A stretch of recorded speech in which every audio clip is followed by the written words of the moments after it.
Okay, welcome guys, welcome. We have good kilobits per second, and we're back into episode 19 for 2025 of ChatTactic, and we're going to be, I don't really have anything that I really need to talk about today, so I thought I'd actually talk about Microprose, which I've been playing one of their games this week and absolutely loving it, and so I thought I'd not just talk about that game, but talk about Microprose, with basically what they've got, what they're doing, which is just amazing, actually. I love that they've bounced back. And we'll sort of maybe talk about the history of what they've got as well. I've opened up a few different tabs in here to talk about different things, but let's just, actually in Steam, I didn't think about doing this until literally I was sitting down here at the computer about 5 minutes ago. So I thought I'd just sort of bounce in. Wow, there's even Microprose Soccer. Didn't even realise that. So if we go and just have a quick look at the, there's the Microprose. There's only 9 games in there. There's more than 9 games. I'll try to find a. Wow, they've got. They don't have all this. Surely they don't have all of this. They've got a lot though. They've actually, it's incredible what they've got now. Actually, they've got a lot of these. So I know that some people will actually have them listed in different sorts of ways, but yeah, some of these are really, really old games, but some of them are quite new as well. But yeah, actually these are a lot of their really old games. So maybe we'll have a bit of a look and just sort of see how they sort of do work. Yeah, they've got recent games as well. But it's yeah, very, very cool what they've got. There is also, I think, a Next Fest coming up, which I haven't really had a good look at that. So not that I can really see that until it's active. That might be next week or something that we actually have a bit of a look at that one through there. Hi Cygnus, how you going? And Chris saying just cooking my dinner and watching, and Hugh David. So sorry, there's I'm getting little. I shouldn't be getting those actually. Those little pop-ups from Discord. Sorry about that, guys. It's I don't know how to turn them. I don't know how to turn them off, but I didn't think that they would actually come through while I was recording. I thought when OBS kicked in, that was actually Discord behaved itself. So my apologies about that, because there's probably going to be little messages that pop up that really shouldn't be shown. I don't know about that last one actually. Anyway, God, I hate being. Yeah, I've got these. I'm just going to put Discord up there and just see if it behaves itself. So there's different things coming through. I don't really want the Discord notifications coming up. I use Discord an awful lot, I got to say. Like it's the one social media, I guess you'd call it, that I do use. Actually, one thing I do need to have a bit of a look at is the giveaway for today. I'll just quickly open up on my other screen the giveaway information, because I think that it's this is a game that used to be. I don't actually have any Microprose games to give away, I don't think. Anyway, let me have a quick look and see what we've got here.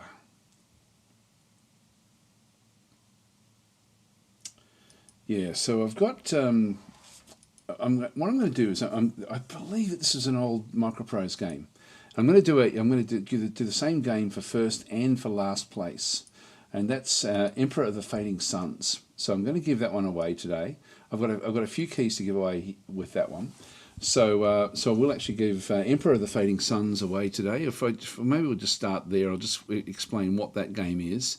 Very, very good game. It has really just sort of come out with an enhanced version.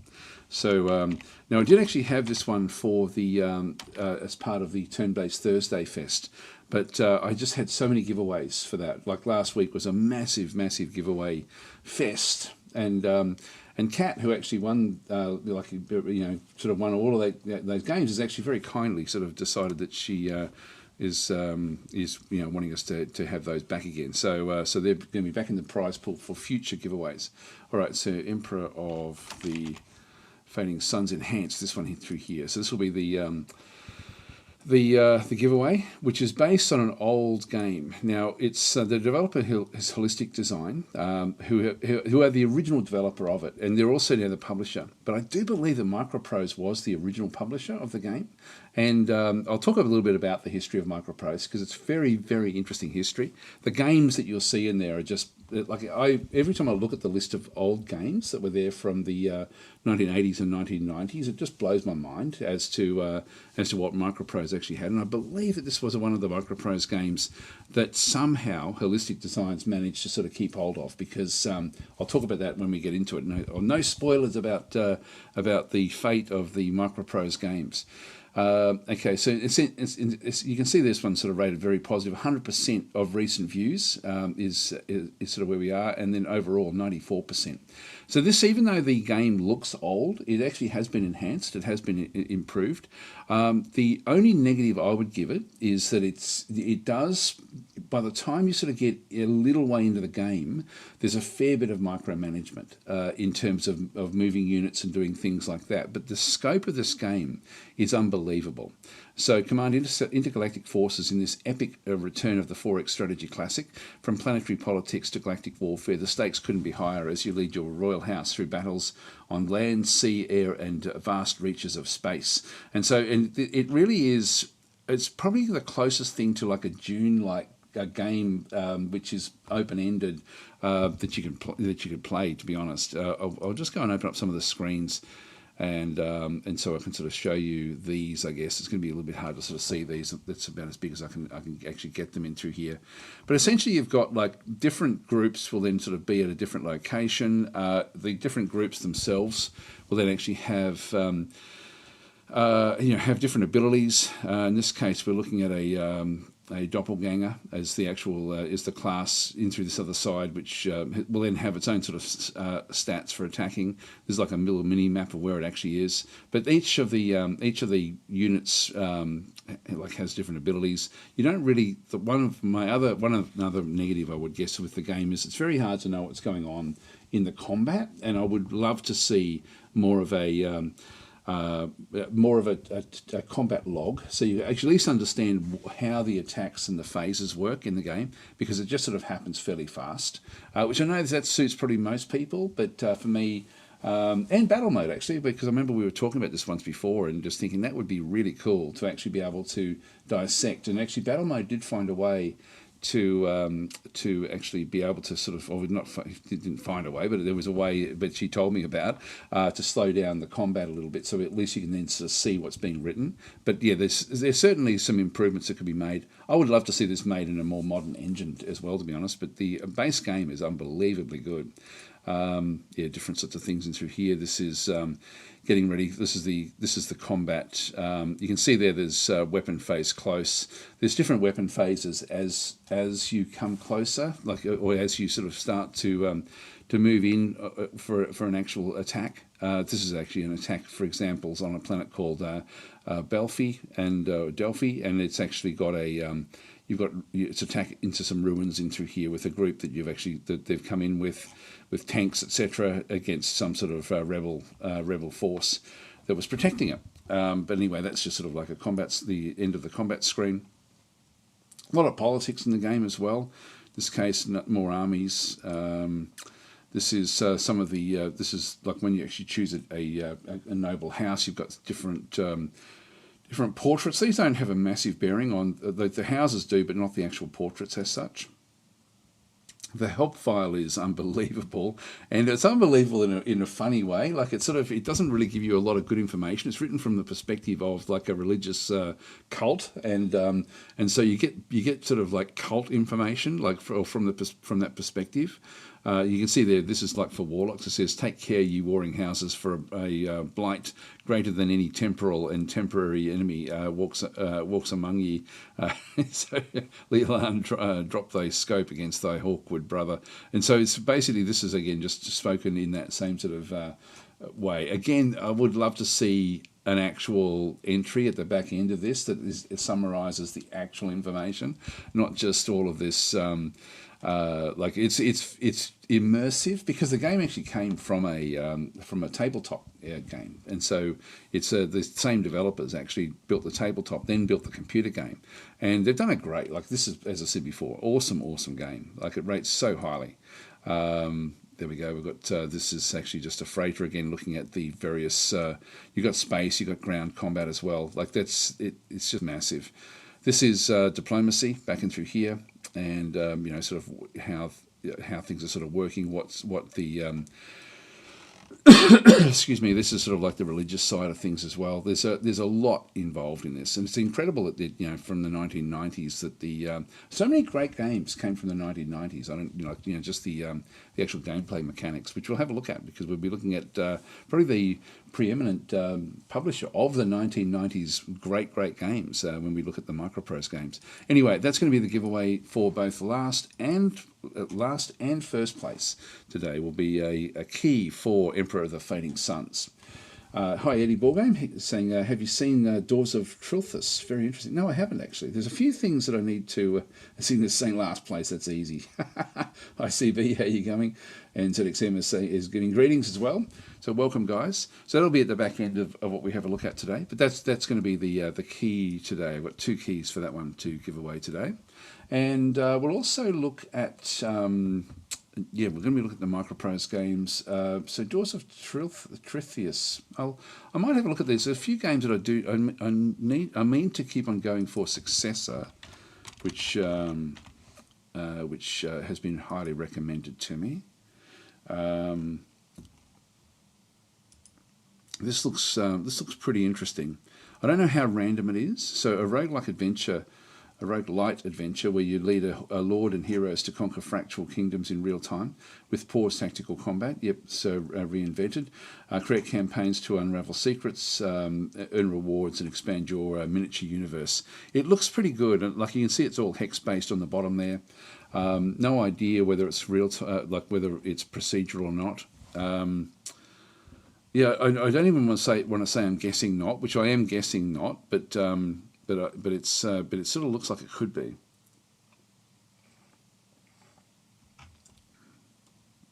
It looks good. It looks very good.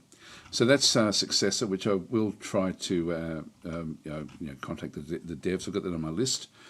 And so I've got Doors of Trilthus. Of Trithius. There we are.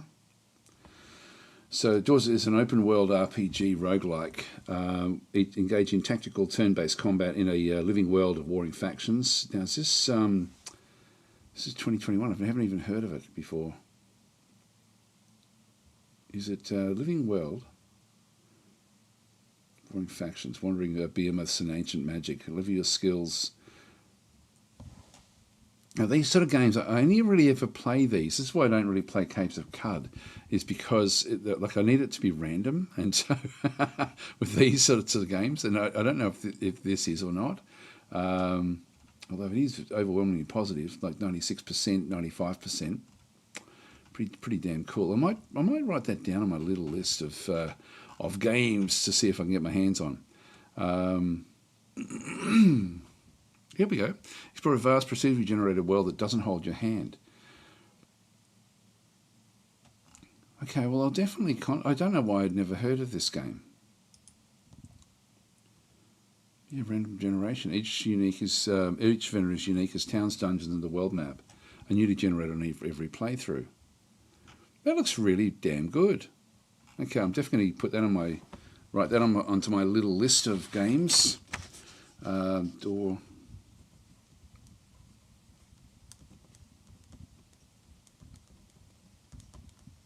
There we go. That actually looks very good. Actually, what do people say about it?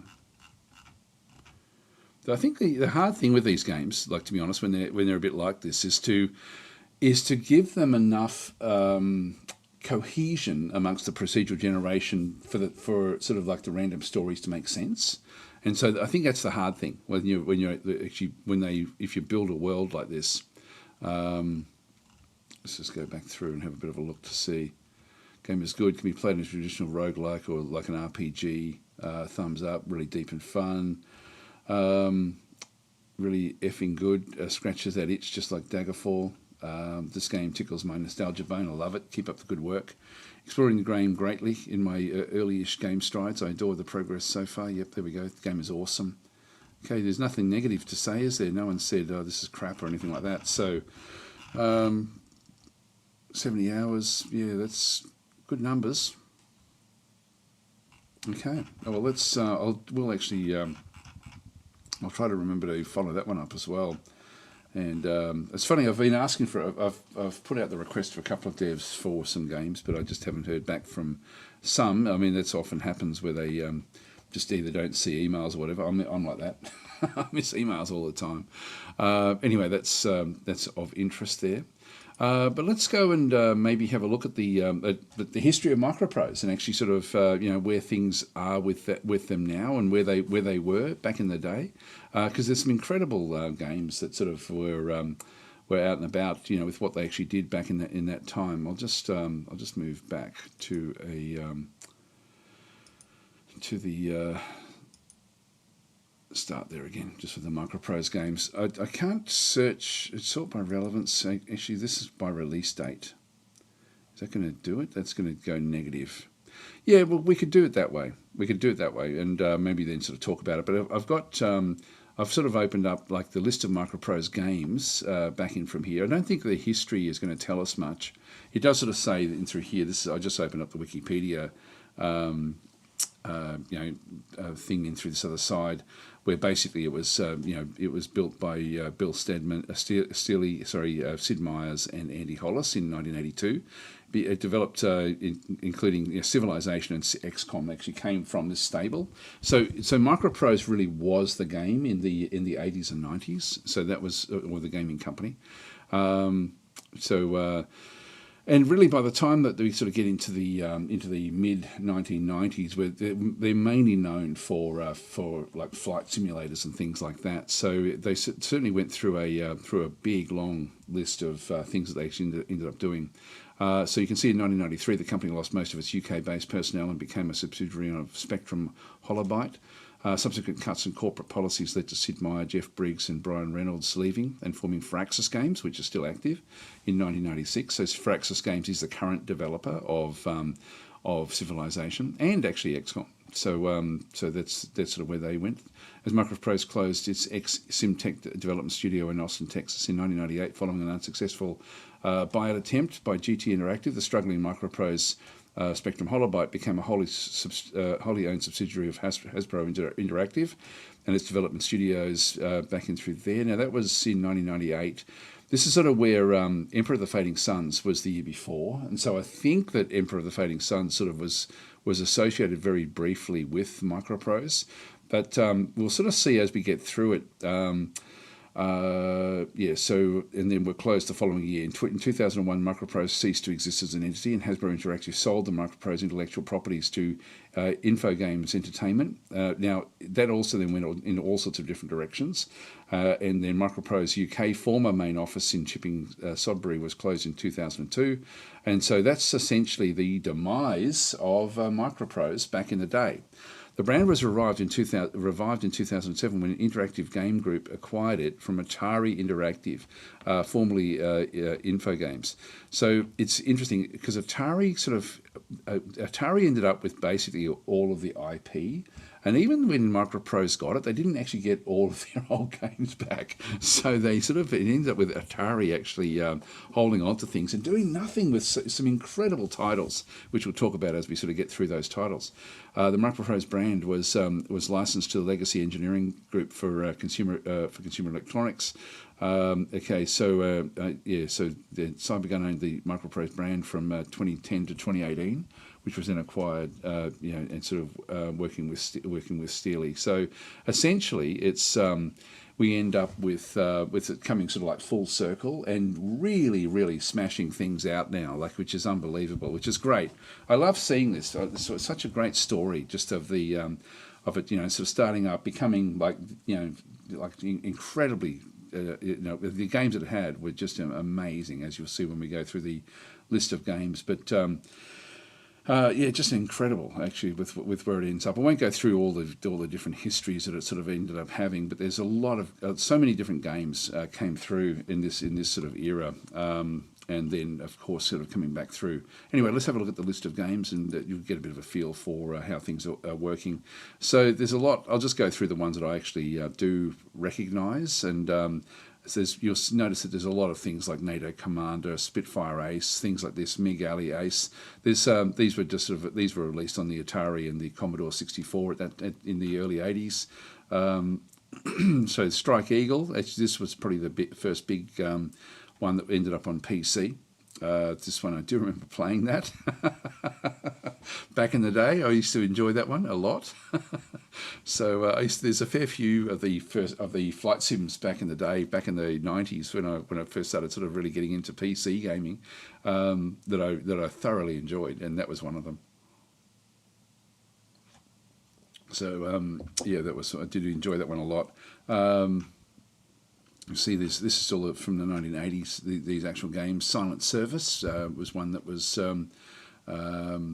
it's a submarine simulation game. I do remember that one as well. Basically, Gunship.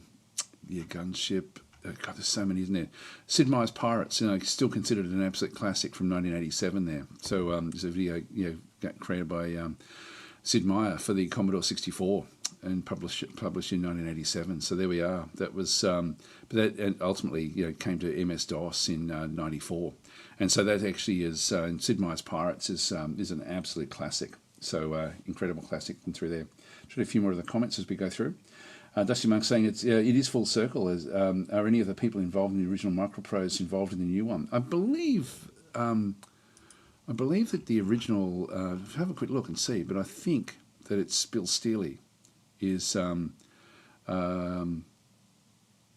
think Bill Steely is still involved. So he actually, so in summer 1982, mutual friends who knew their shared interest in aviation arranged for the retired military pilot Bill Steely and computer programmer Sid Meier to meet in Las Vegas.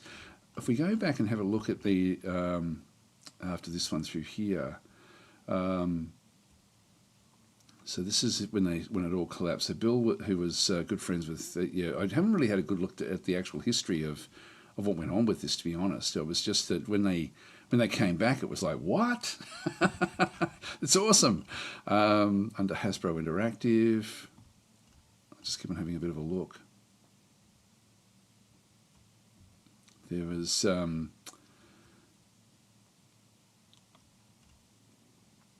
just keep on sort of skimming through. Brand Sale Interactive Game Group. I don't know if Bill's still involved. Brand Revival. So in 2018, David Leggetti, Australian simulation software entrepreneur, one of the makers. Maybe not.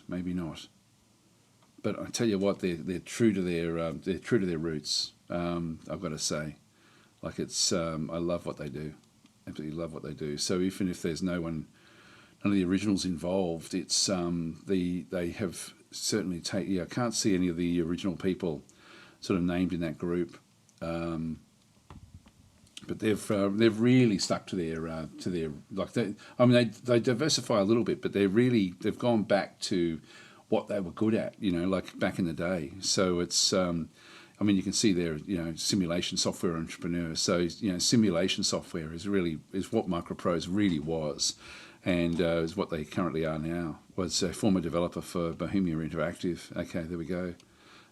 So again, we've got pedigree there. So anyway, that's sort of that's the history. I wasn't really aware of the ownerships or anything like that. So hang on. They get these acquisitions drew the attention of Seeley, who subsequently inquired Leggett about his plans, leading to Seeley joining. Oh, there we go. So actually, Steely is back with in an unofficial manner. It's great. That's awesome. It's come full circle.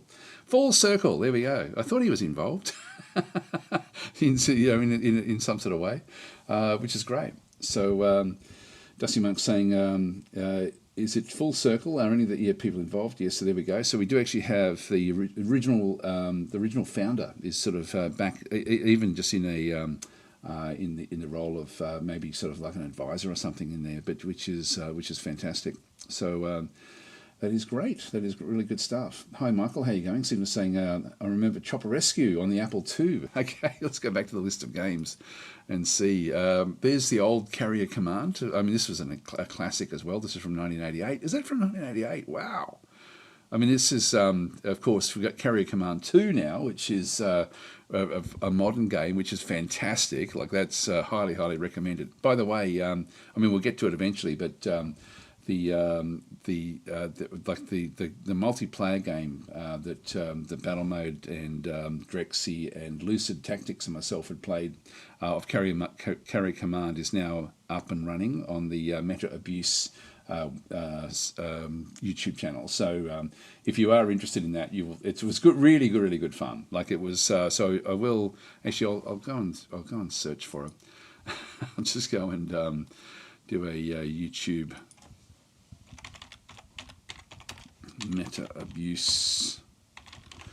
Just see what we end up with.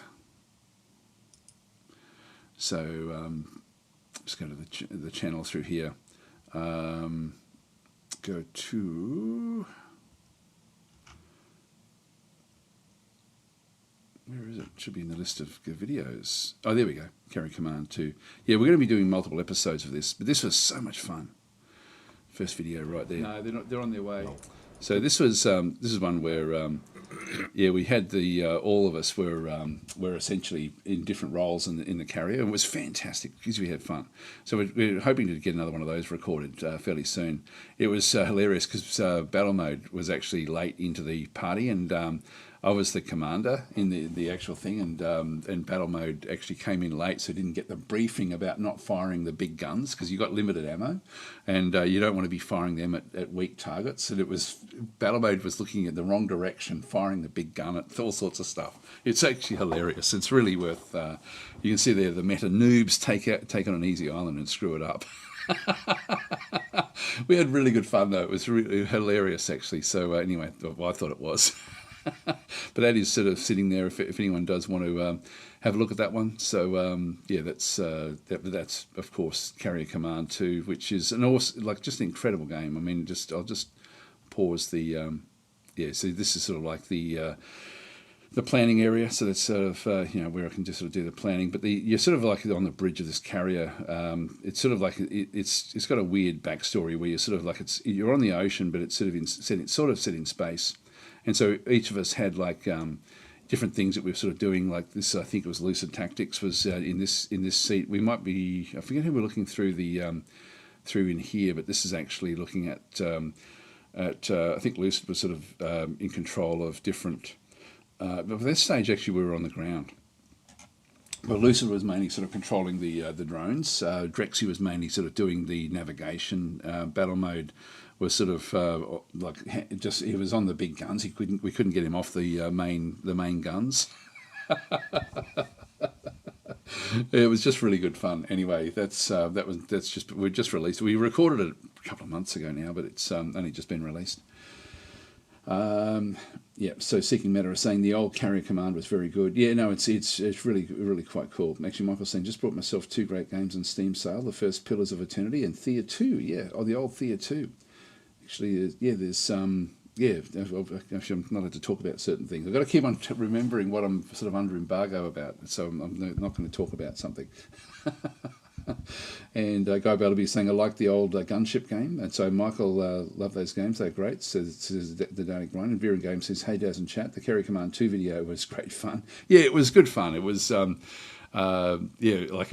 was really, really quite funny. It was sort of funny because I did the edit on that one and I just couldn't find the, it was hard to actually identify exactly when Battle Mode figured out that he was shooting at the wrong stuff. But it was very, very funny in hindsight. Like it was because at the time he didn't actually say, "Oh my God, I've been firing at the wrong things." It was just such a good time. It was really, really good fun. Anyway, that's Carrier Command 2 that we were playing. Yeah, Stealth Fighter, Microprose. Oh, there's the old Microprose Soccer. I thought that's interesting. Red Storm Rising. Okay, there we are. PC in 91. What's the Red Storm Rising? Which one's that? Yes, so many of these are simulation. That was actually a sub game. M1 Tank Platoon. I remember this in the day. I loved this game. The tactical simulation of tank warfare. I really enjoyed this one, actually. That was one that I like. They had such good games for this era. Like, it was very, very well done.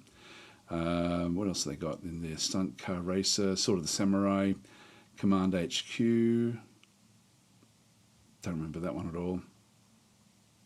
I just sort of skimmed through them. We're into the 1990s now. Knights of the Sky. A lot of their things were sort of like different sorts of flight simulators. I don't remember that one. I do remember other ones that they did actually have. There we go. So we've got Sid Meier's original Railroad Tycoon, business simulation. There are 5 games in the series. Yeah, this is extremely good, and I used to love this game back in the 1990s. So just probably Railroad Tycoon 2, I think, was probably the one that I really, really enjoyed, and it was sort of it was as much a teaching game as a playing game. You know, like where it really did have like a lot of information, a lot of even just the way that stock markets worked was brilliant in that particular game. Like if you're overextended your reach in different things, you could actually play the stock market to actually kill companies off. It was brilliantly done. Hi Adrian, how you going? Daily Grind saying Rick Dangerous 2 was legend. So Pirates and Tycoon were ace. Yeah, it's really, there are some amazing games that came through. There's Rick Dangerous 2. So that was, and I don't remember that one there. Platform game. Yeah, obviously the first one did well for that one too, but I don't remember the name. I don't remember that one there. Silent Service 2 in 1990. God, they had some good games, didn't they? Falcon 3, that was great. We don't see anything in through there. Civilization, there we go, 1991, the first Civ game. So, and that was a Microprose. That was published by Microprose. Elite Plus, what's that one? That's a yeah, it's not already telling us much. There's Falcon 3 there, MS-DOS. That was awesome. I used to love these flight sims back in the day. Grand Prix, Gunship 2000. I remember that one as well vaguely. Incredible stuff. Microprose Golf. Yeah, I think I even played that, but I don't really recall it much. Super Tetris. Yeah, there's B-17 Flying Fortress. They've actually just re-released this, and so it's a combat simulation video game developed by Vector Graphics and published by Microprose for the MS-DOS in 1992. So this has actually been re-released very, very recently.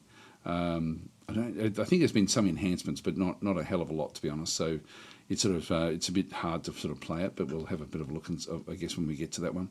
F-117A Stealth Fighter, back and through there. Their flight sims were just incredible. There's F-15 Strike Eagle 3, 1992. Maybe that was one I played. I can't remember which one it actually was. Global Conquest. Yeah, I vaguely remember that one as well, but I don't remember the specifics of it. Let's have a quick look. God, look at the list of games. It just goes on and on and on, like with what they've actually then got. Dogfight, Falcon 3 Hornet, Fields of Glory. This is not Field of Glory. This is different again. So this is a real-time strategy game. I don't know that one at all, to be honest. Oh, Machiavelli, The Prince. Wow, I didn't realise that they actually did this one themselves. Video game developed by HDI and released in 1984. Yeah, that was a very, very good game. That was pretty cool, actually. What else have they got there? Pirates Gold. There we are. More pirates. Going back in. There's Railroad Tycoon Deluxe in 93. That was, as I say, that was a pretty damn good game. Star-Lord. It's a science fiction strategy game developed. There we go. I don't know about that one. That's the name of the dad, like the dad out of Guardians of the Galaxy, isn't it? Star-Lord. No, that's the main character is Star-Lord.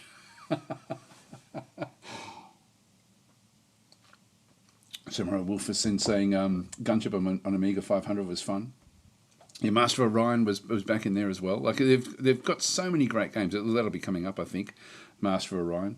So many of the classics that we know of the 1990s were Microprose games. I'll just keep on reading a few, and then we'll sort of have a bit of a look. The Pacific Air War colonization was a big one as well. This is one that video game by Brian Reynolds and Sid Meier. So that's actually that was a very, very good game. I really enjoyed that one. God, there's so many good ones, isn't there? Master of Magic. There we go. So the original Master of Magic. This is sort of one of these games where the history of the IP for the intellectual property for Master of Magic is really fascinating. It's worthy of an actual just a video on its own. Just the history of what actually happens through there. Single player fantasy turn-based 4X strategy game in which the player plays a wizard attempting to dominate two linked worlds. So this is so Master of Magic, which came out in 1994. Essentially was part of the Microprose group. As it got gobbled up into all of the different entities, I'm pretty sure by the time it got to Atari just sat on the IP. And then some developers then started to think, okay, look, I can actually then we can develop around it and pretend that we're making a spiritual successor to Master of Magic, or not pretend, but they were sort of like there was a lot of games that were sort of developed, and some very, very good games actually came out of Master of Magic. In fact, Age of Wonders was inspired by Master of Magic. There's a lot of games that are inspired by it, but there were a few attempts at remakes, and I can't remember the name of the first one that really came out was, and I forget the name of the game. There was two games that came out. They weren't bad, but they weren't great. And then of course, it seemed as though the actual Master of Magic IP had been sold to Stardock, and so Stardock developed Elemental, and Elemental was going to be Master of Magic 2 back in the day. That was actually what it was going to ultimately be. Then they had to pivot because when everything started to sort of when they started to really look into the IP, Atari or whoever it was actually wouldn't actually release it, and so that's why the word Elemental came out, which have then sort of led then of course to Fallen Enchantress. But that was Caster of Magic is actually a ongoing mod for the original Master of Magic. So that's Caster of Magic. That's not the one.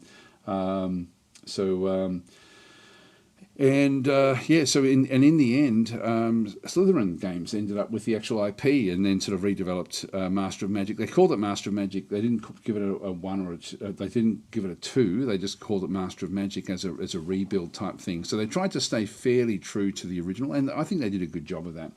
So you can see that Chris C saying, I kind of burned up with the Master of Magic reboot.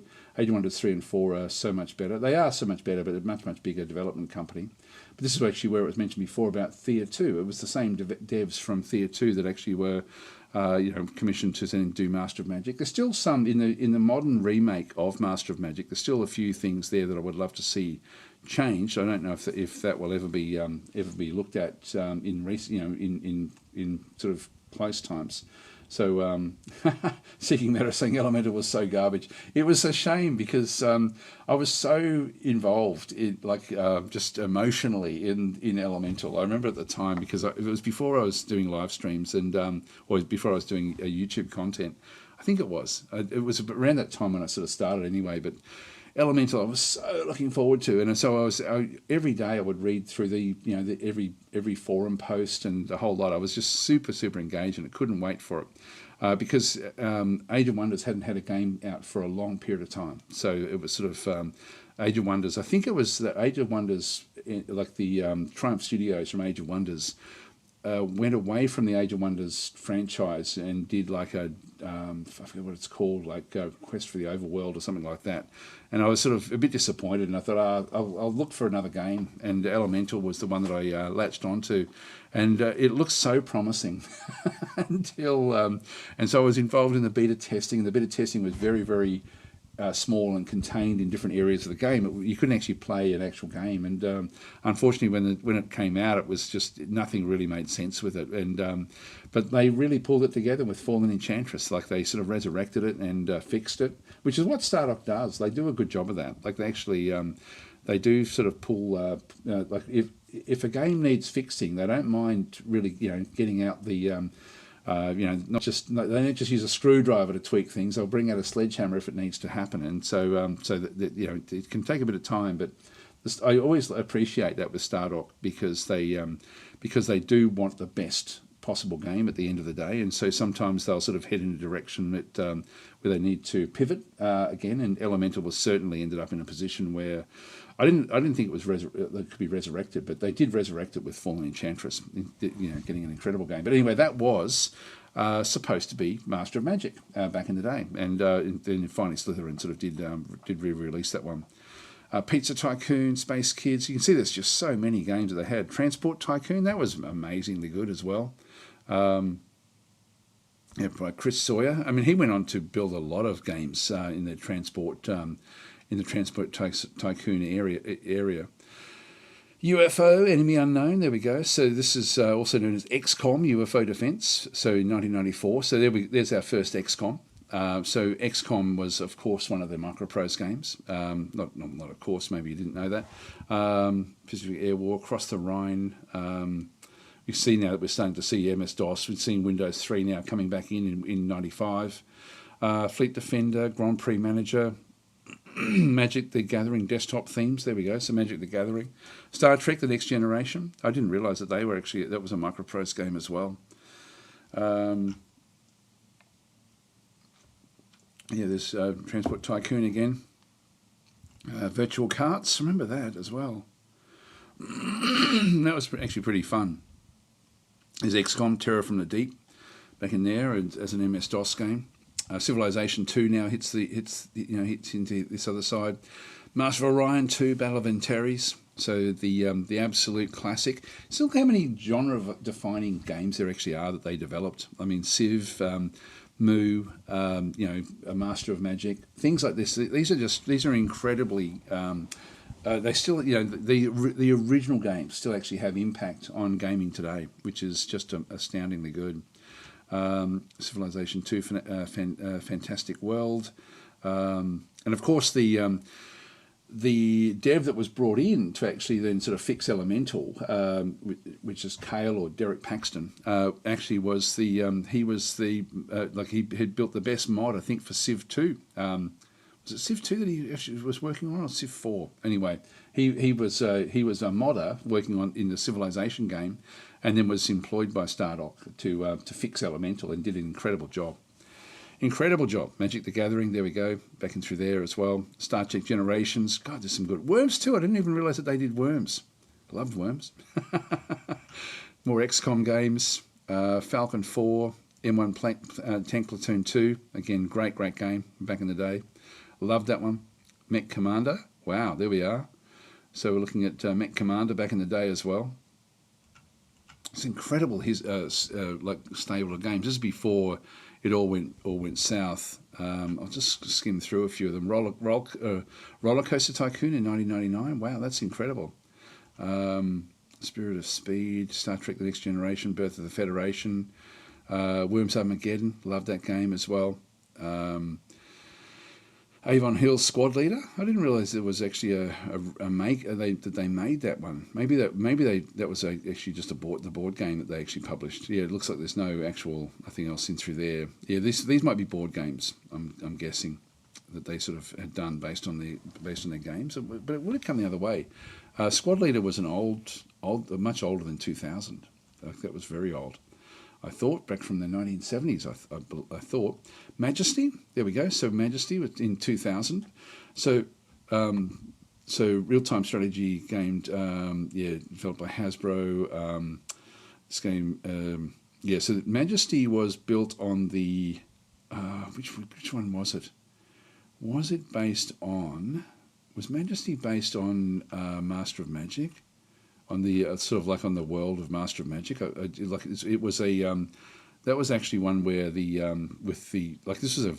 was again a genre defining game, and this one then ended up Majesty I think ended up being bought by Paradox Interactive ultimately, and so being sort of being bought by them, which then went into the Warlock games. And so the Warlock games came out of Majesty, and they were like Warlock 2. If you get all of the DLC and get the Renaissance mod for Warlock 2, that's an incredibly good game. Even now, it's now a little bit old, but it works incredibly well.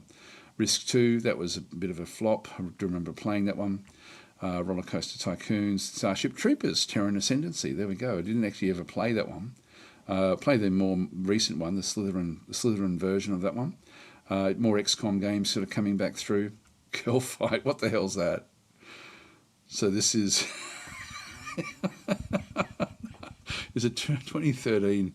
So this is actually when they're starting to come back. Why would they have got involved in this? Erotic fighting game developed by Microprose and Kung Fu Factory. I didn't have a clue about this one. Sorry, guys. No idea at all. Anyway, that's the... so that was back in... that was in their hiatus, I believe.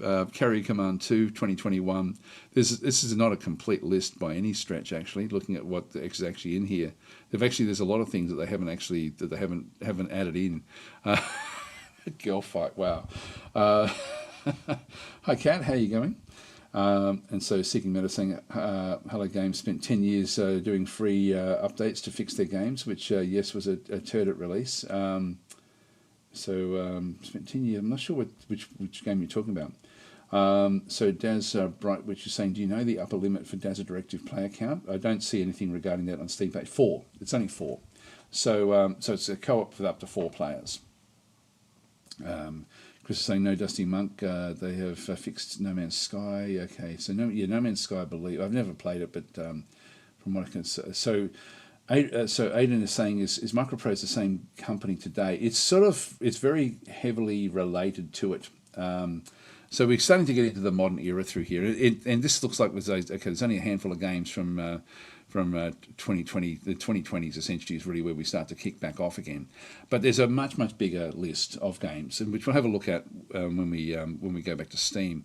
So we'll have a look at these more modern games now with where Microprose has ended up. So Microprose has come back through, but I think they've been able to pick up some of their IP, but they did lose a lot of it. Like XCOM went to Firaxis. Civ went to Firaxis. Of course, that when Sid Meier left, he actually took all that with him. Then we've got Master of Magic went to Slytherin. So Slytherin have still got the IP of that one. Majesty went to Paradox. So Paradox have got the Majesty IP, I believe. I don't know if they will do anything else with that. I hope that they do. I mean, it's sort of one of those games. Again, Warlock was a game that just wasn't finished, and it was a great game. Like, it had the potential to be a really, really great game, and it got rushed out in the end. Cat saying Microprose was good then and made bad games in 2010. Oh no, they make good games now. Very, very good games. So we'll have a look at we'll go to the Steam search. I'll get rid of that list there. And we'll have a look and see. We'll just go and grab one of the... I'll talk about Dagger Directive, which is... so this is actually just coming... I'll just close that one off. So this has just come out this week, and I did want to talk about Dagger Directive because this is such a fun game to play. So it's rated very positive, 85%.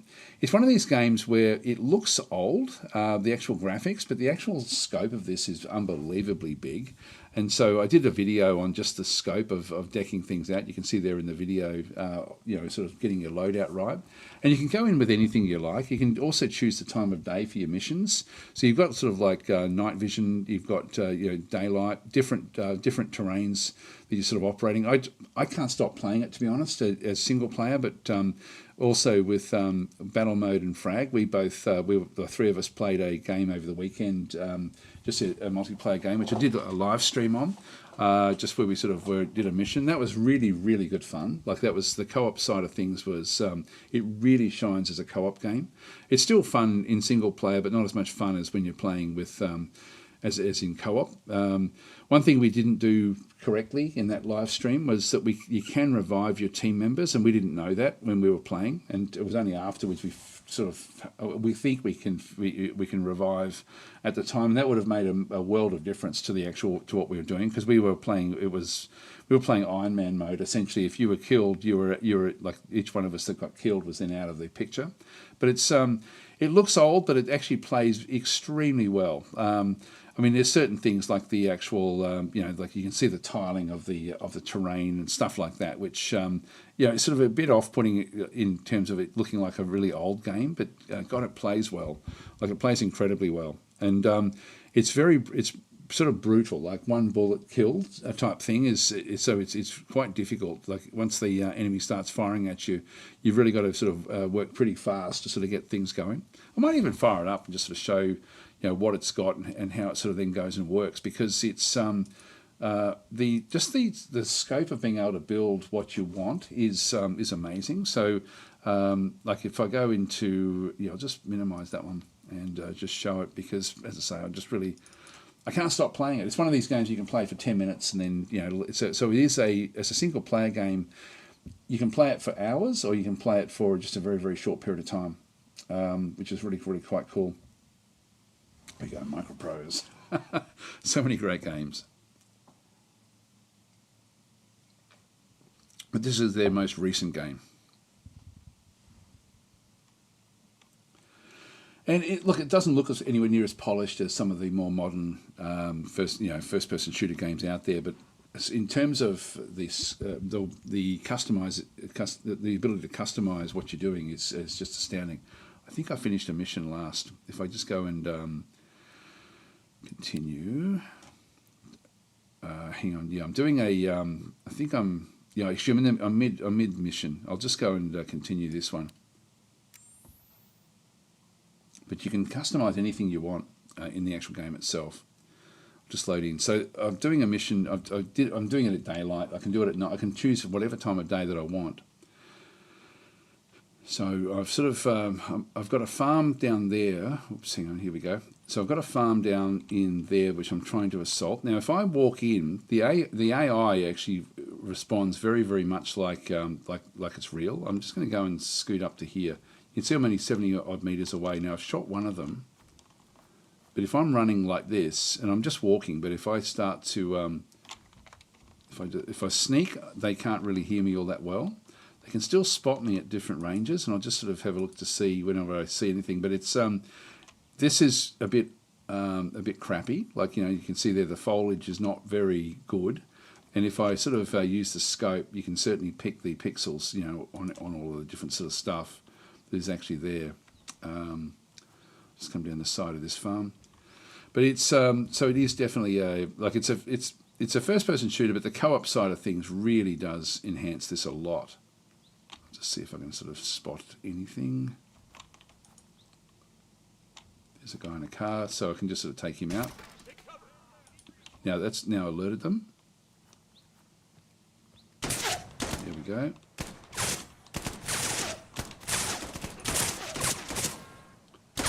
Took him out. Where's the other one?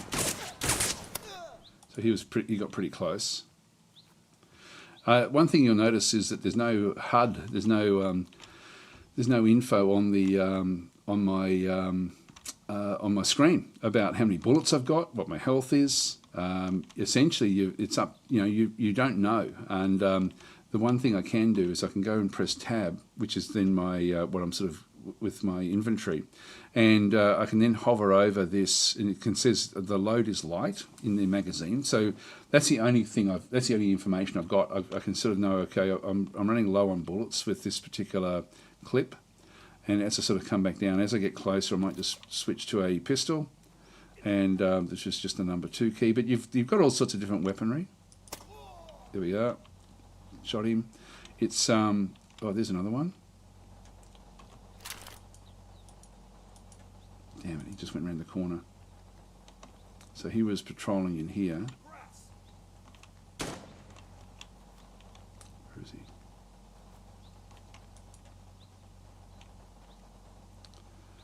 I like this as well, where you can sort of, you don't have to look through the scope all the time. By getting rid of all the information on the screen, it just means that you've got like a you can see there's a little reticule there, little dot, but there it is. Got me.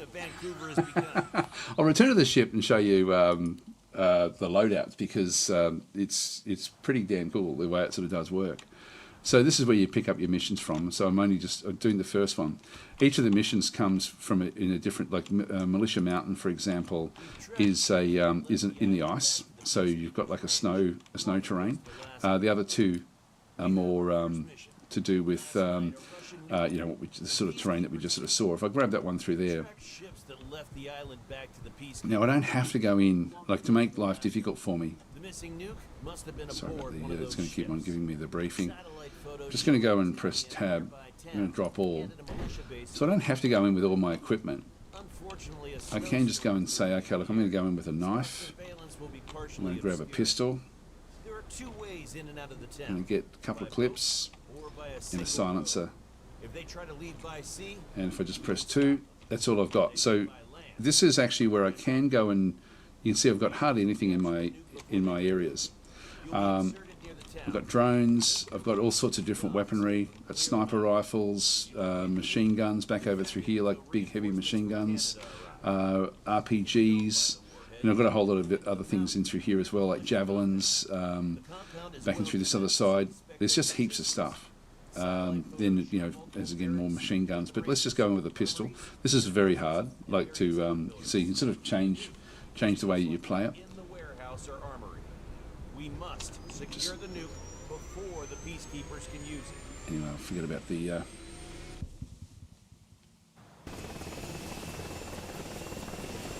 So you can see there they've got different waypoints coming up on different things. Sometimes there'll be cannons you can fire from the front through here. Now, I've pressed B, I've got binoculars, so I can sort of check to see if there's anyone behind us.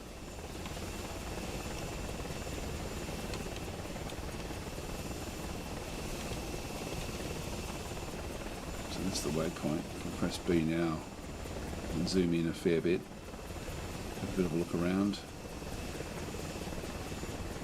Get a little bit of advance notice on what we can go up against. So it's going to drop us off. You can see there the tiling on the ground, which I don't like. I mean, there's more modern ways of fixing that, and I think that would actually help with the game. In this case, the snow is easier to play on because it's because it doesn't actually have the there's no foliage, so you can sort of see what's coming. Let's just jump out. There's the helicopter, so we're away from the helicopter. Head towards the waypoint. That's only 70 odd meters away. Usually the first waypoint is safe, but then the other waypoints aren't. So I'll just get started. But if you're playing with just with a pistol, you can actually take stuff from dead soldiers.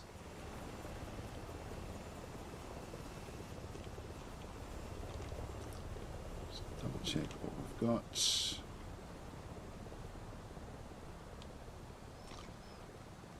Let's see. Yeah, I'll just go to 8 times. 8 times is enough for me to see what I need to see. But it's actually a really, really cool little game. Like it's so open, the actual game. So I know that I don't usually play first-person shooters, but because my reflexes are just too slow for these sorts of games. But this is sort of almost feels like a strategy game. So we're now going to the docks, which are 400 away. Usually by about 200 meters away or more, you've got to be a little bit careful because there will be patrols around different areas. If you've got the scopes on, you can at least sort of zoom in and see how things are sort of developing. And if I keep on running like this, I will be spotted fairly quickly. I'll just try to get in a bit closer before I press the crouch, which is the control key. If I click on Z, I can then go to prone. Control is just crouch, which I then just move slowly. And they can't see me anywhere near as well. If I just use the binoculars here, have a bit of a look down, that's where we have to get to. So I'm not seeing any guys down there just yet. Just go and stand up and start to move in a little bit as well.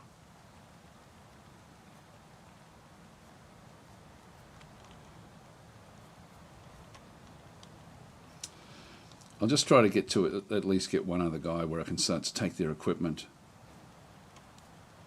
Oh, hang on, there's a location there, there's a road here. Whoa.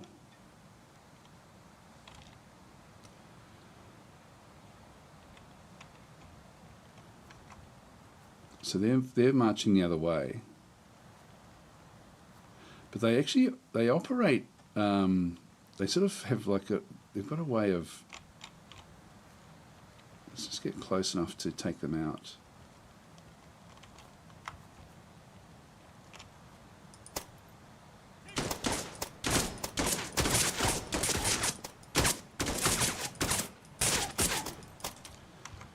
Okay, I don't know if that's alerted the others. So we've taken them out with the pistol, so I just crouched down to take that one. So they've got like a C17, I can just, a C7, sorry, I can just pick up their loot as they're, from what they've dropped. G18 ammo, that'll not what we want. There's an AKM magazine,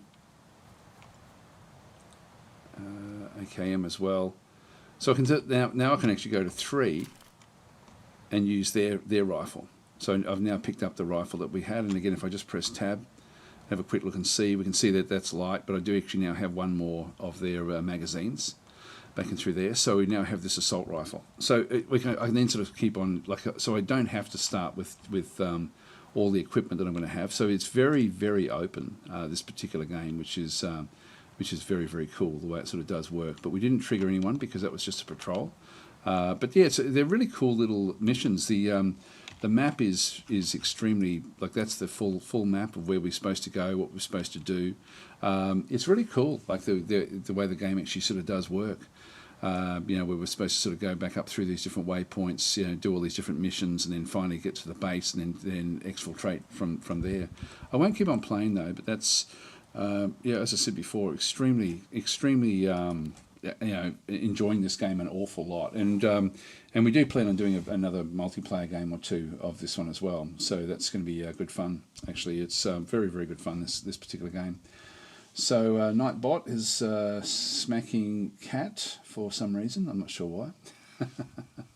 So let's go to the more modern Microprose games. So that was the most recent Microprose game that's come out. So Dagger Directive. If we go to Microprose software, have a look at what their actual list is, because they've got a lot of games now, a lot of very, very good games. So so that one's actually just come through. This is a lot of these games I actually don't know about, but there's a lot of very, very good games in the list. So I'll just get rid of all of that and go through. Is that the full list? Let's play now. I'll go to lists. Coming soon. So you can see they've got a lot in the lot moving into here. Strategos looks incredible. I can't wait to get my hands on that one as an actual game. You'll notice that there's also a lot of games like, for example, Harpoon Classic. So they're bringing back some of the original games as well. I didn't realise that they did the original Harpoon. I don't think they did. I'm pretty sure Harpoon was actually naval warfare simulations back in the day, I think. So I don't think that that's actually an old Microprose game, but they're bringing back the original, which is interesting. That was a very, very good game as well. But there's more modern games that are coming back in. No idea what this is. So that's no idea what that is. So but Strategos is going to be massive. That's awesome. Like, I did play the demo of that one. Loved it. The Mighty Eighth. That looks like a remake of some sort of bomber command one. Task Force Admiral, that's coming soon. I think that was old as well. Some of these are old. Rise of Piracy. Okay, yeah, that looks like it's a bit of a remake of Pirate Ray. Green Hawk. This is looks with toy soldiers. Liquidation. So these are all the stuff that's coming soon. Knights of Frontier Valley. Don't know how old that one looks. Old, doesn't it? There's a few of them. This is actually that's the B-17 Flying Fortress, the bloody 100th. That looks like a remake of the old BF, the B-17 game. Empire Eternal, After Conflict. There's a few of them. We'll go through the actual list of games that they've actually got. So they've got World War II. This is their lists. You can see there's a hell of a lot. Expansion packs, Falcon series. It should be. I'll just go to browse and just see if we can actually sort of. Yeah, this is probably better. So this is the. There is a way for me to filter this. game all. If I go to all. So, I'll just filter by games. Yep, so cleared hot, no idea what that is. That's a free demo. Okay, so Dagger Directive coming back through. So that's all, not just... Actually, if I go to games, I'll just go to the actual games that have been released rather than there's some demos coming through. Battlefall, I have no idea what that is. Engage in a post-real-time RTS showdown between three factions. So some of these I don't pick up, just because I don't... That may not be sort of the way I sort of like to do things. Open Wheel Manager. Exfil is a game again that is interesting. I've sort of this is in early access, and I'm interested in playing more of that as well. I haven't actually done any recordings of that one, but this is actually in early access at this point in time. Urban Strife as well is sort of like a zombie apocalypse game. Again, I was going to cover this game, but the trouble I have with it is that it's not as random as I would have hoped for. Forgotten but Unbroken. This is a tactical turn-based strategy game inspired by events and stories of forgotten and unsung heroes of World War II. This one is actually very much about morale and also about about keeping your forces together. Again, it sort of was something that I didn't love, when I looked at it. So it was, but I can see that there'd be people who would really, really like this game, like because it really is about about trying to keep your troops with morale. So it's much more realistic in its approach. Sea Power, this is a game, another one. I've got so many games that I'm thinking, I really got to do a video on this one. This is amazing, this particular game. This is Naval Combat in the Missile Age. This is... These are the individual little missions. It's very easy to make your own missions if you're wanting to, where different forces will do different things. It's actually a very, very cool game. I've really got to get back and do some videos on that one. I do play this one a little bit, just on my own, to be honest. So from the lead developers of Cold Waters, Sea Power lets you control NATO and Warsaw Pact forces, which is, as I said, very, very cool the way it does work. Crossover, I didn't love this. I did actually try it, but I really didn't. I didn't get into it. What is it? There was that one rate, just positive, 32 reviews. Silent Depth Pacific, mixed reviews. Mech Engineer. This is actually one that people love. I find it difficult to get into, but people who play it absolutely love it. And so a dark sci-fi mech assembling manager with semi-auto battles against mutating alien bioweapon. It's not, the graphics are low, like they're not great graphics even when you're in combat. So you're not actually seeing your mech. You're just controlling them from like a control room, and but as I said before, the people who actually, you can see mostly positive in that one through there, but the people who like it really love it a lot. I don't know what that one is. There we go. This is Arms Trade Tycoon Tanks. This is a pretty interesting game where you got to develop, like research and develop tank components, and then construct tanks for specific purposes that then get sold around the world. So it's like a trade arms race, and then those are then used in combat. And you don't get to fight in the combats, but you do. There is like a run through that you can actually sort of then go and do. That's again a very, very good game. Like that's actually pretty cool the way it does work. There's the old B-17. This is actually literally pretty much the old game, I think. Like that one there, you can see mixed reviews. I think that a lot of these old games are going to end up with mixed reviews. Bomber 3, Tiny Football. I think I didn't really get into that one.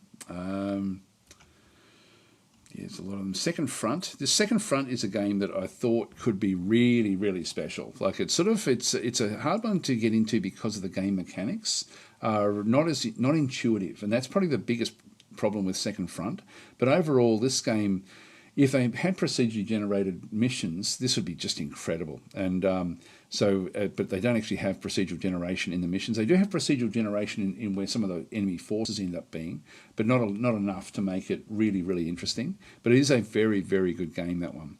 I like that one a lot. There's the old original Carrier Command re-released.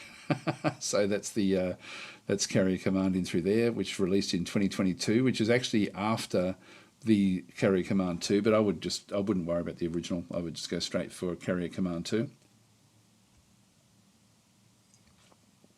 So regiments, It's a real-time tactics game set in Germany. This one is very positive. So this is something that I should get back in and try to play that one. I didn't play much of it. Boat Crew is one that I really enjoyed a lot. What's this one rate? Very positive back and through there as well. This is really cool. This is a simulation of being on a PT boat, and but you do actually have strategic elements.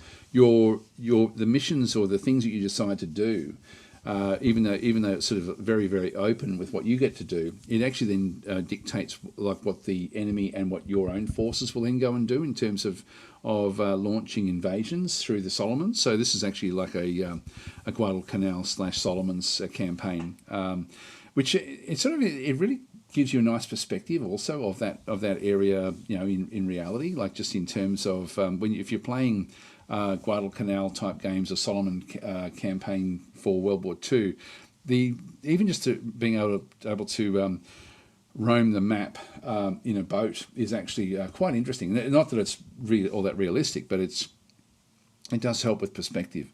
So command your crew in a boat, gripping action. So that's an awesome game. I really, really like that one a lot. Tiny Combat Arena as well is one that just keeps on getting developed more and more at this point in time. This is another one that I've got to play again. I really enjoyed it when I did play it. This is one where you can see through here, Tiny Combat Arena is an approachable combat flight simulator sporting a stylized look in various game modes. Dogfight your way in the arena and quick action or craft your own scenarios and take part in a vast war with objectives and friendly armies to support. So and I don't know if I can play this one with just the... we're nearly at the end actually. I'll open that one up as well because I haven't played that one for a couple of years, I don't think. So B-17 Flying Fortress, that's again going to be old. Yeah, that's old school.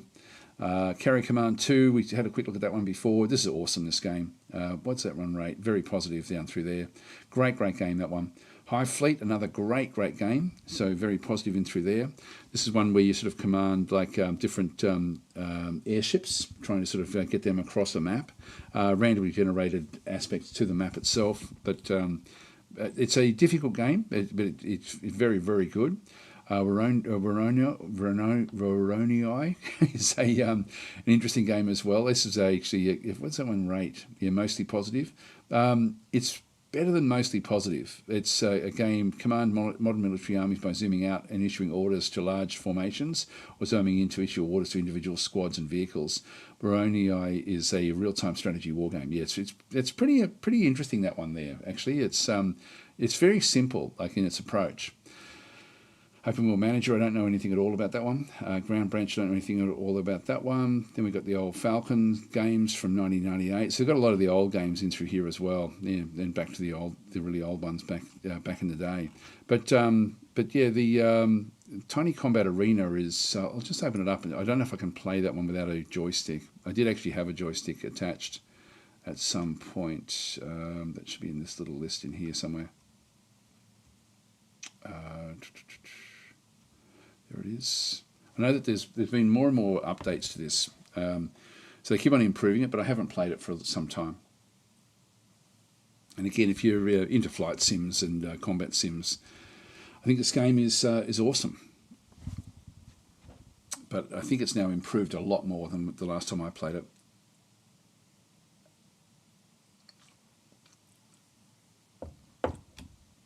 But they've really gone back to their roots again, like with what they're doing. New version has been updated. View the changelog. So we do actually have a changelog. So improvements. You can see there new features. So there's mods, major revisions back and through here, bug fixes. You can see it's a fairly. It does a lot of things in through here, which is actually pretty cool. I'll just go continue. Just go to settings. Just make sure that my controls are set to joystick and key bindings, mouse. Okay, so it looks like I can use the mouse. Enables the mouse to be used for flight controls. Mouse does not control aircraft. Just if it's enabled or disabled. Yeah, so mouse joystick is enabled. Yep. Okay, so I should be okay there. Just going to close that one off, and we'll just go to a quick battle. So this is actually where we've got like different maps, time of day, mission, free flight. I'll just go and start this audio. I haven't played this for a long time, so I'm going to be really crap at it. So I can use the mouse to, the mouse sort of feels a bit sort of funny there, but I can zoom in on, and I'm not seeing any enemy. I'm not seeing any friendly forces either, to be honest. So it still feels old school, the way it sort of, the way it operates. I'll just get down nice and low. Just bring it around. Oh, there we go. Got some sort of target back over through here. I can actually use the keyboard as well.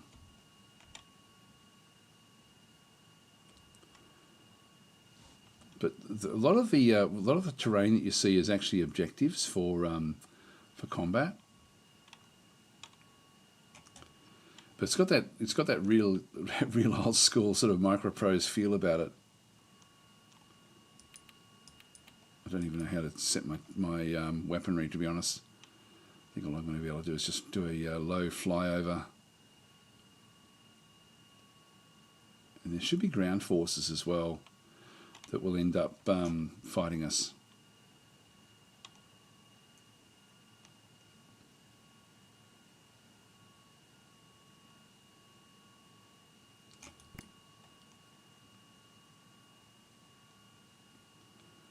Seems to be like a target that we've got to go for.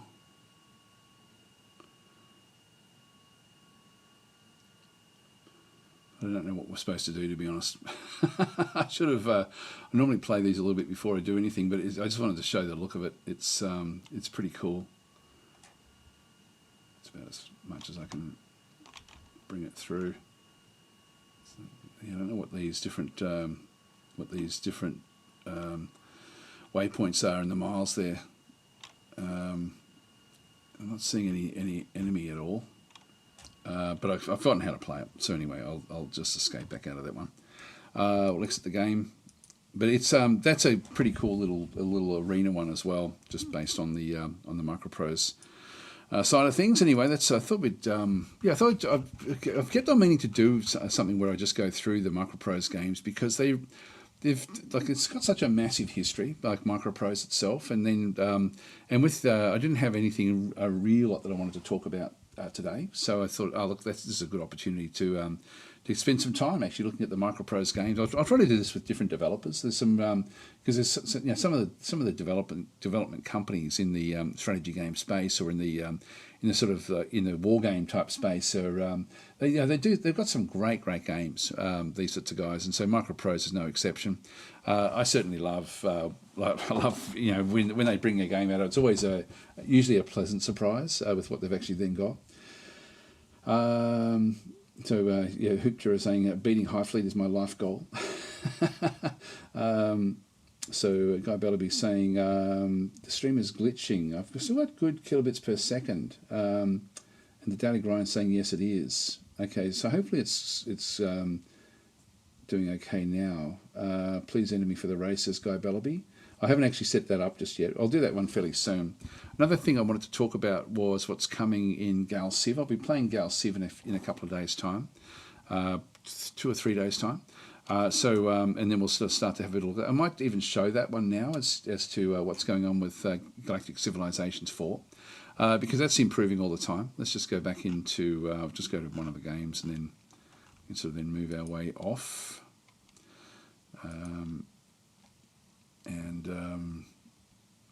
So I don't know if that's interesting. This one's only rated as mixed, 69%. That's actually not too bad. This one's certainly got a more modern look to it than Dagger Directive. But Dagger Directive is a lot more open-ended with what you can then go and do. Sort of. Anyway, let's go and have a look at Gal Civ.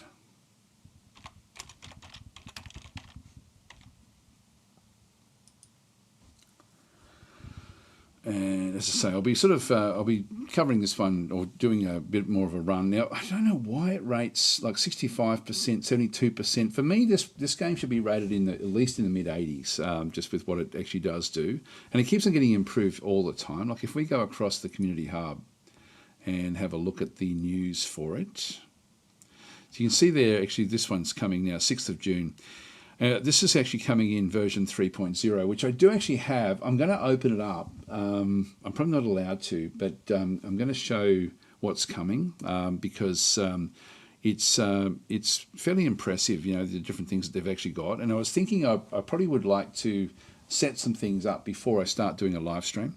So improvements to a game's user interface go a long way towards improving the experience you'll get. Actually, I'll just go and play this, open this one up. The version 3 Hyperlane update made some significant changes to gameplay, which we've covered in a few developer journals. But today we'll take a quick look at the new UI features that it adds to. So one of the most essential changes we've made to the user, and this is, they keep on improving the UX UI, so the user interface, user experience, comes in the form of much improved Civilization data tab. There's been some major reorganization to make better use of this essential screen, and we've petitioned the lower half of the window for a new Civilization-wide bonus display feature. So if I go and open this one up, we can't see it all that clearly, but we then get to see all of the summaries with what they have. And so these are sort of like overall, I guess, sort of fairly minor, but they're just improvements. There's constant improvement all the time. So that's just a UX UI thing. Pretty useful to be able to see Civilization-wide bonuses when you're making decisions in game and having to hunt for it, slowed things down. So you can see there are other groups as well, which is interesting. Now all this information is available at a glance. That's actually going to be very, very useful. I don't know if that's there for if you can do that for enemies as well. That would be pretty cool to see that. As the game develops, there can be a lot in there, and there's a handy scroll bar at the bottom so you can access extra columns as needed. Okay, next we've got the new graphs tab, 4x. Yeah, so we've got different graphs in through there. So this is just UX, UI type stuff. Let's keep on going back through. That's the tax rates. Also makes a change to the war aims user interface. So ensuring critical information in the progress of war is always available as you play. This is actually sort of fairly major now in the way of playing the game. Mod manager, yep. So this, as we go back through, this is actually now probably the more important things. So this was today we're going to take a close look at two of the bigger features we've added to Gal Civ 3, Hyperlane, both of which complement the new map generation algorithm and work. So this one actually, if we go to the map generation, is that the next one down? There's a lot to look at here. There's even some stuff that they did that they probably don't. Yeah, here we go. This is version 3. So they spoke about this one in late May. So one of the most obvious changes to Gal Civ 3 is how maps are generated. The initial philosophy of Gal Civ 4 was Gal Civ 4 version 3. A given sector will have a uniform star layout with their strategic points being handled by sector layout. As time has gone on, it's become apparent that most 90% players play on a single sector. This has made us revisit how maps are generated for version 3.0. Now a single sector can have its stars clustered within it. This would be a real problem though, because lots of empty space is boring to move across. This is solved by having subspace streams, which now exist within the sector called hyperlanes. So which connect different clumps of stars to each other, giving us strategic hardpoints. Hyperlanes are generated at the start of the game and are unlocked with subspace streams. So you can see there the layout is now more clustered with large open space, which is going to be interesting actually. Hyperlanes are generated at the start. Yep. Let's take a look at how a medium-sized map with occasional stars is at the start currently appears. And so in previous versions, stars within a given sector would be somewhat evenly distributed with very limited empty space to prevent dead space. Now with hyperlanes, we can have dead space. Once subspace streams are unlocked, they are revealed. So then you actually get to unlock and see the various locations where you can sort of then move quickly into these other different positions, which makes the game fairly interesting. Like it's almost like a hybrid of having like the hyperlanes, where you've got like different choke points. You'll now sort of be looking. There'll be opportunity you have to control both ends of the actual hyperlane. This is just in a single sector, by the way. These hyperlanes are a result of precursors. Yeah, blah blah blah. That's just the history of it. So the AI and other ships will automatically take these streams into account when plotting a course and make use of them. While they are point-to-point, ships can enter and exit a hyperlane at any time and still benefit from the speed boost while in the hex that includes the element of hyperlane. We think this change players will find maps a lot more interesting to know. So preview, actually this is probably the one to look at through here. So there's a few different things that have come in through this one. One of the first things you'll notice is as you explore the sectors of the Galaxy IV, now some stars will spawn with a Stargate linking between them. So you can see there the hyperlanes in these clusters, and so some of these smaller areas don't actually they're still clustered, which is actually interesting. So it's sort of becoming much more interesting. I think the generation of what's actually going on. I don't know if it's going to show as we sort of scroll even further back. Yeah, this is in version 2.96, which is back in April. It's now got a new Alien GPT version 2, and so this is actually also something that I probably won't show this much when I stream it, but this is actually something that has come as well. So Galactic Civ 2.96 features the introduction of Alien GPT-2, which enhances the AI's capability to generate custom civilizations with improved quality. And I have tested that, and it works very, very well. This is actually anyone can play this version of it, by the way. This update also resolves several gameplay bugs related to technology, leader recruitment, and civilization traits, leading to a more stable gaming experience, quality of life improvements, including user interface tweaks.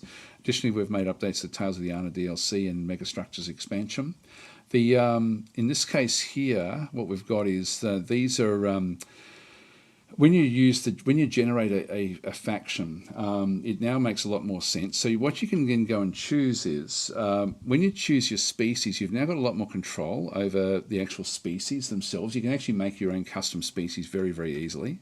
So so that's actually another change, which I really, really welcome. It's not random yet with the, so I don't know if the Alien GPT will actually ultimately end up with with more and more abilities to actually create random factions. So all new Alien GPT was developed, new and improved version of Alien GPT that smarter and generates higher quality custom civilizations. Gameplay bug fixes. We fix gameplay bugs for texts, leader recruitment, wealth anomalies, civilization traits, and anomalies, and abilities. Quality of life improvements. We've improved UI issues, confusing text. That's all good. DLC. So actually, that's true. When I was testing it the other day, I didn't actually notice anything bad, which normally there's little things that don't quite, like just little glitches, but I didn't actually notice any. I just subconsciously I wasn't looking for them, but and then DLC's updated. But that's some pretty interesting stuff in through there. What's this one here? No idea what that one actually is. So anyway, that's essentially what's coming in the next version. So I think we're going to end up with much more interesting maps now to play on. Which will then sort of mean that getting different text will also then be probably be more important to sort of try to grab those as well. But the game just keeps on getting better and better, and it's every generation of it sort of is a big improvement. The game from where it was 2 years ago to where it is now as well, the journey that it's gone through is phenomenal. So it really is an amazingly good game. So. So anyway, I might start it up so you can see. I might just show you that species side of things, because probably won't get much of a chance to show that one. I'll just minimize that for a second. So this is Gal Civ 4.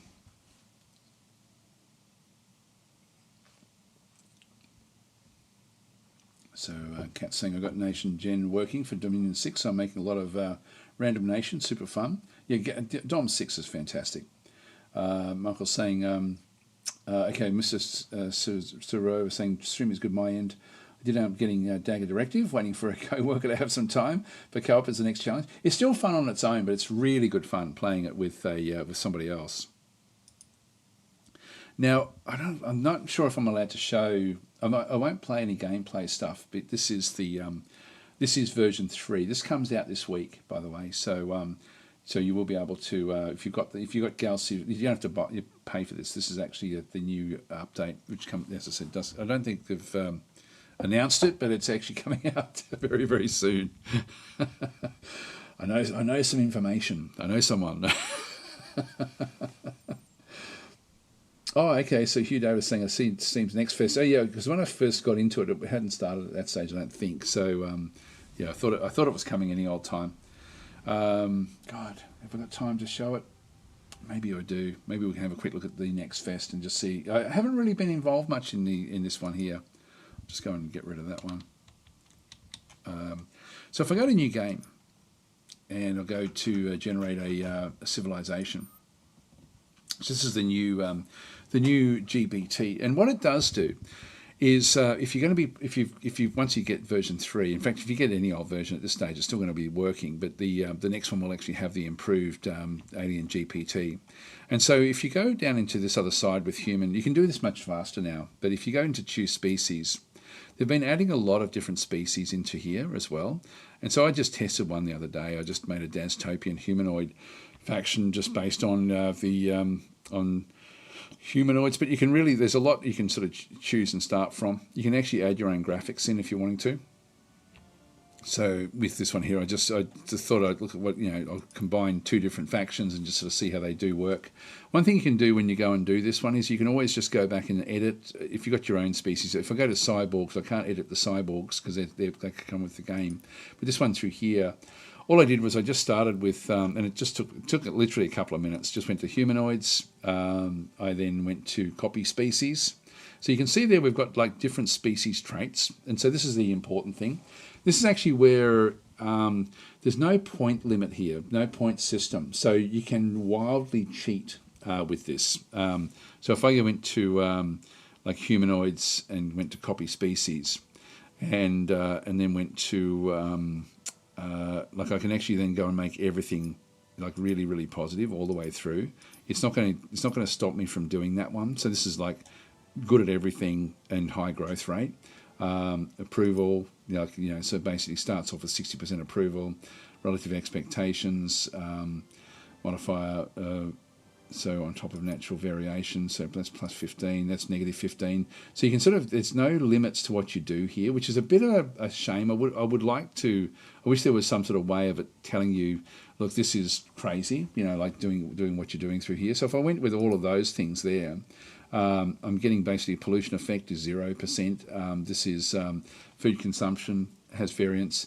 Now I can actually add names to this as well. Like so, I can actually go through and actually get like a list of different sorts of names that we can then sort of make use of, which is pretty cool. So you've got a whole range of different names in through there as well, and also the portraits. So when it goes into the portraits, these are the ones that come with the actual game itself. And so you can just go and chop and change, just go and select a few of these. And if I can press shift and I can then just grab a selection, add portrait, they'll all be added into it. If there's a whole group of the humanoids that are in here that I don't really want, for example, if I just go back into here and click on those there, I can then, I think I can do that one. No, I can't actually get rid of that one. That's interesting. No, okay, because they're there by default. Okay, so it's only the ones that are in the green. If I just go back up, oh no, they now also can't be done. I wonder why I can't. If I go to add portrait, no, it's still. Yeah, that's interesting. So once they're in, they're in. They can't be removed. That's very strange. But you can actually upload your own portraits as well. I don't know why they're all in there. Anyway, that's.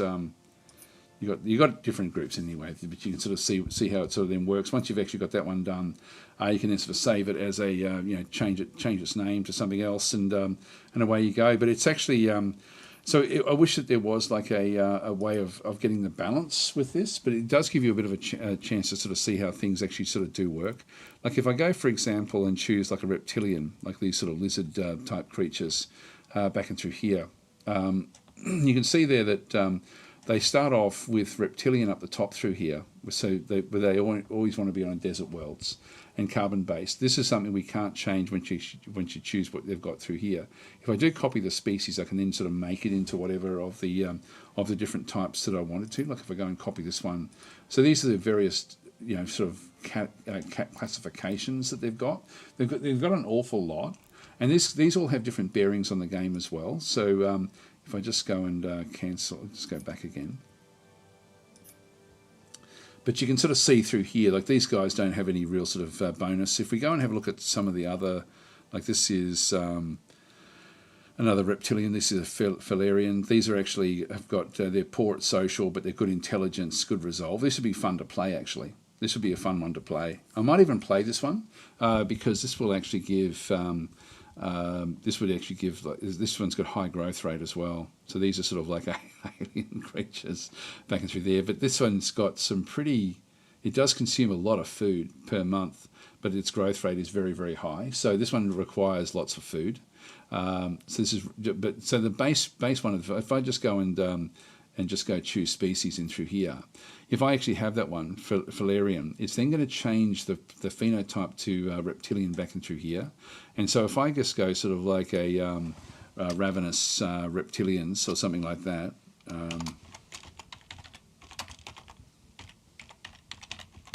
reptilians, I don't have to do much more with expansionist ambitions. It will then generate an actual faction for us to play based on that one. So it's now thinking.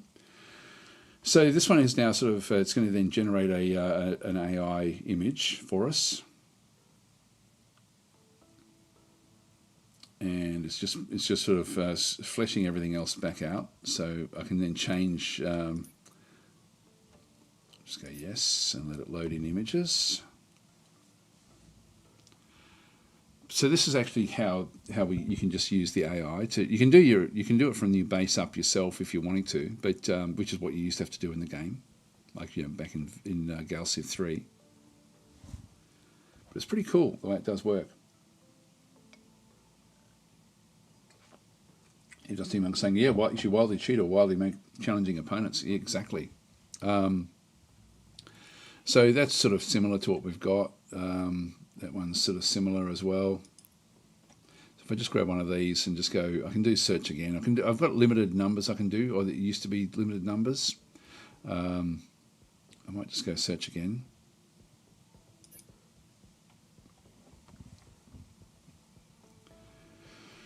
There used to be a button more like this, I think.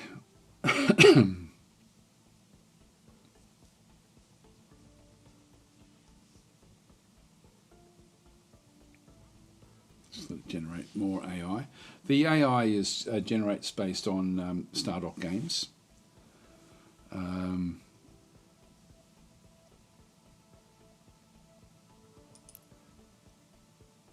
I'll just click on done. That one through there. That's the logo you just get to choose from in through here. So this one is not. This is really just to sort of set it all up. So it's now Reptilian. Uses a totalitarian cultural focus. This is actually interesting as well. You've got like a whole range of different ones you can actually then go and choose through here with the way you sort of want things to then go and work. Personality is aggressive and expansionist. This is actually massive in the way that the game actually works. There's 40 of these, and by having 2 of them, actually is there 40? No, there's not 40. This is actually a different way. This is how the AI will play them as aggressive expansionist. Scale Dominion, Reptilian Empire, back and through there. Yeah, you've got different sorts of names. So you can sort of change these around as you sort of go. The abilities, I won't save the civilization. I'll generate a different one through here. This is actually where they are. So Ravenous and Genocidal is the these picks in through here dramatically change the way the game is played, and there's 40 of these. So the amount of scope for having like random factions coming in is just phenomenal, the way it sort of does work. If I just go into here, there's 40 of these. So, and each one of these has a fairly big change the way things happen. And because you've got 2 of them, you've essentially got like 40 times 40. I think 1,600 different variations you can have, 4 different types of factions. Anyway, I won't. I'll just go back and not really sort of play that one, but it's very, very impressive what this game actually does do with the generating civilizations. So that's Gal Civ. I'll be playing that one later in the week when version 3 does drop, which, as I say, is imminent. So it's going to happen very, very soon. I scroll on more than 9 images. At least it has a scroll bar. Okay, I didn't see that. Sorry. Anyway, let's and we'll have a quick look at Steam's Next Fest. I really haven't had a good look at this one at all. I am running out of time, so I'm going to have to I'll just go back to Steam, see if it fires up.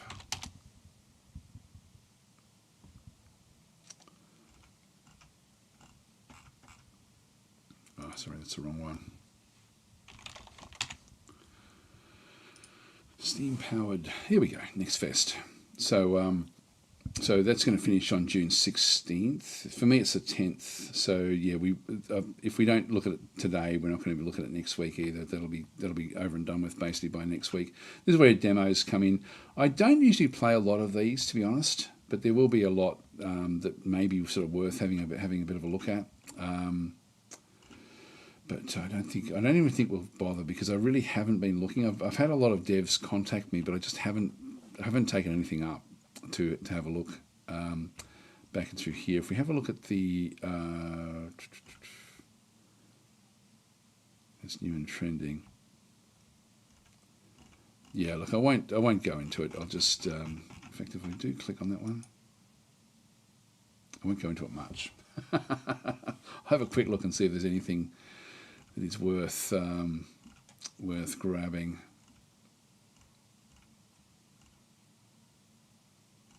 Again, I really haven't played many of the demos, and these are quite often sort of newish games.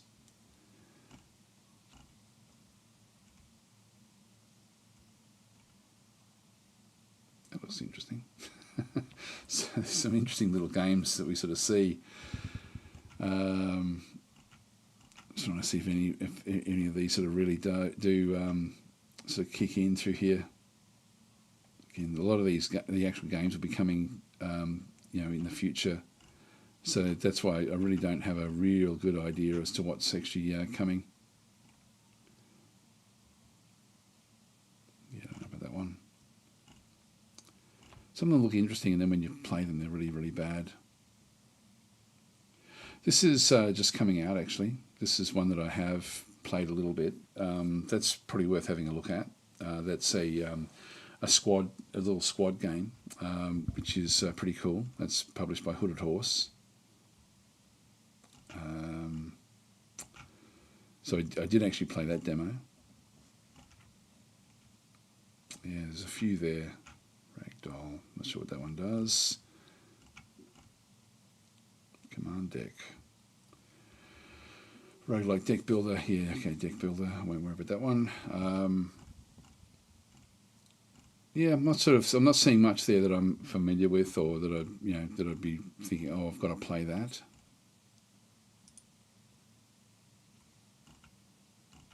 Yeah, no, I'm not really sort of seeing much, to be honest. Nothing much really sort of grabbing my attention, to be honest. Yeah, Papercraft Tactics, just backpack as your lifeline. Yeah, no, we won't worry about that one.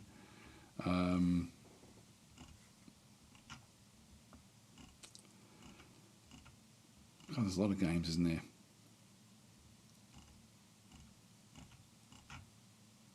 A lot of games. Anyway, I won't worry about that one so much. Let's get into just get Nightbot in, and we'll start the actual game there as well. So I'll just go back into dashboard, and we will go to giveaways, keyword, next, and we'll just do the word win. And so I'll just click on done. So guys, if you can type the word win in, we'll get the giveaway done. So it'll be first and last place for this one through here. So Mr. Feebles Maths Class saying loves Gal Civ 4, maybe the best Space 4X. Yeah, look, people are going to have different opinions, whether it be Solaris or Gal Civ or Distant Worlds, for example. You know, like there's different games, but it's just, for me, it just gets better and better, like Gal Civ, and particularly since it sort of had the had all the stuff with the what was it, the military one, the war based one. I found that one really added a lot to the game. The DLC, I forget the name of the DLC. I've got to remember, who was it? So someone said, "Can I put you in?" Guy Bellaby. Okay, I'll just grab Guy Bellaby's name through here, and let you guys keep on sort of adding yourselves in. Okay, Sublime Text.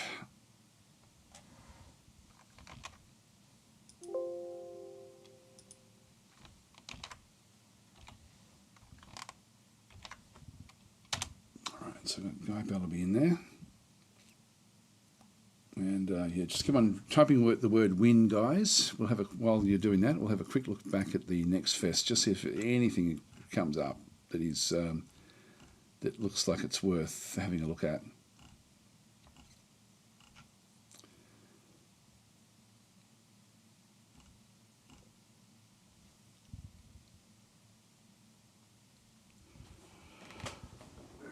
Excuse me.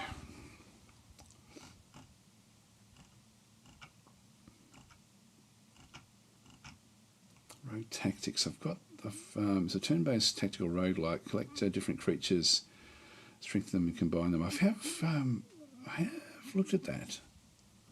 I have looked at that one actually.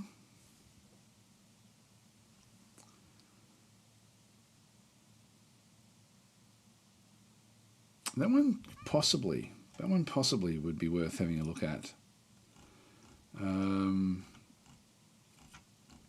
So keep on typing the word win, guys, to be in the running, and then we'll get it started. First and last place both win the key to Emperor of the Fading Suns. Very, very cool game.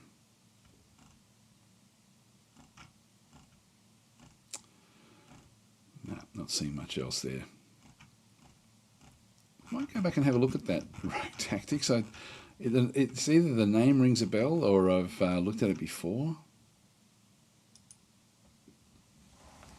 I don't know. Actually, maybe not. No, it's not what I was thinking. No, it looks a bit childish, doesn't it? Not for serious gamers like us. Shouldn't say that, but yeah, look, you know, the overall, I don't know. It's yeah, I don't know. No, I'll leave that one there. So anyway, let's go now and get the giveaway going. So we've got 31 entries. Okay, so that's cool. We'll just go and choose. I'll just go and copy the eligible entries in through there. So Pixel Starship says Brian. I don't know where that one is, but anyway, we'll just get this one going. So you can sort by strategy, says Brian. Oh, okay. Yeah, I won't do it now. I've really got to get going, so I'm going to have to make a move. We won't be able to stop now, so we're just going to have to go in. I'll just minimize that. Yep, that's got them. Find, replace all. Why did it not replace? Replace. Here we go. Now, do we have any weird names? Nope, looks like we're okay. I don't think we've got any any multiples there either, so that's actually all good. Just have one last little look. You know, we're okay there. So 32 is going to be the number. All right, good luck, everyone. Get the marbles on stream up and running.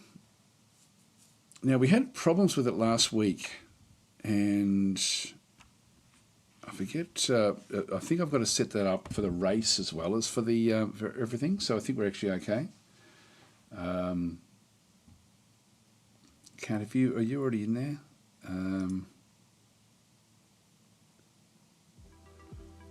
Yeah, I don't have time to keep on going back. Yeah, I'll try and see if it's there.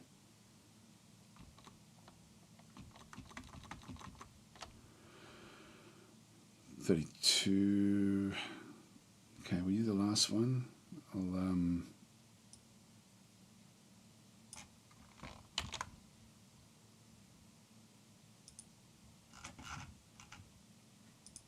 so 33. Okay, that's it. We're closing it off now.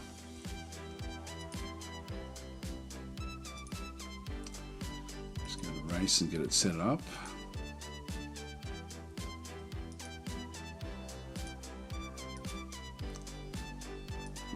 Names. Open that one in.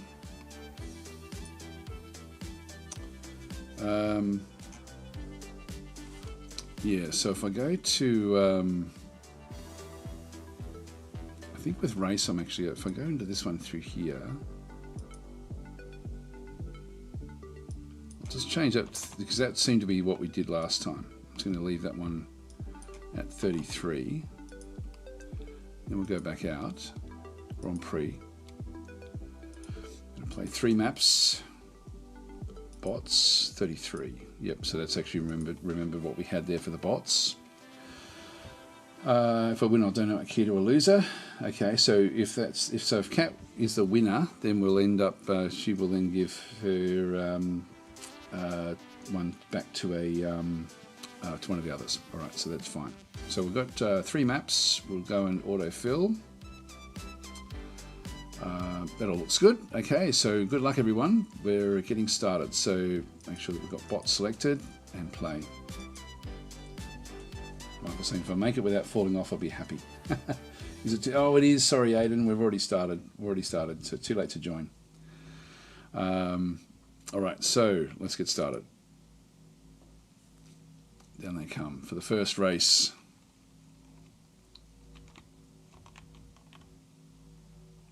Okay, so Cygnus is early, so we have to go all the way back up again. Hugh David is out in the front, up through the top.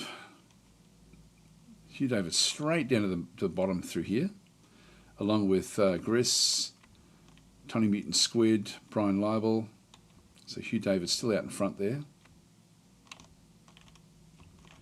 Just go and pick the second place, and we'll just sort of watch as they make their way through. It's a bit hard to see, a bit dark, this particular map. So coming back on through, Maladroit back on the other side, Louise also back on the other side, or JP Foster straight through. So JP Foster may be winning this one at this stage.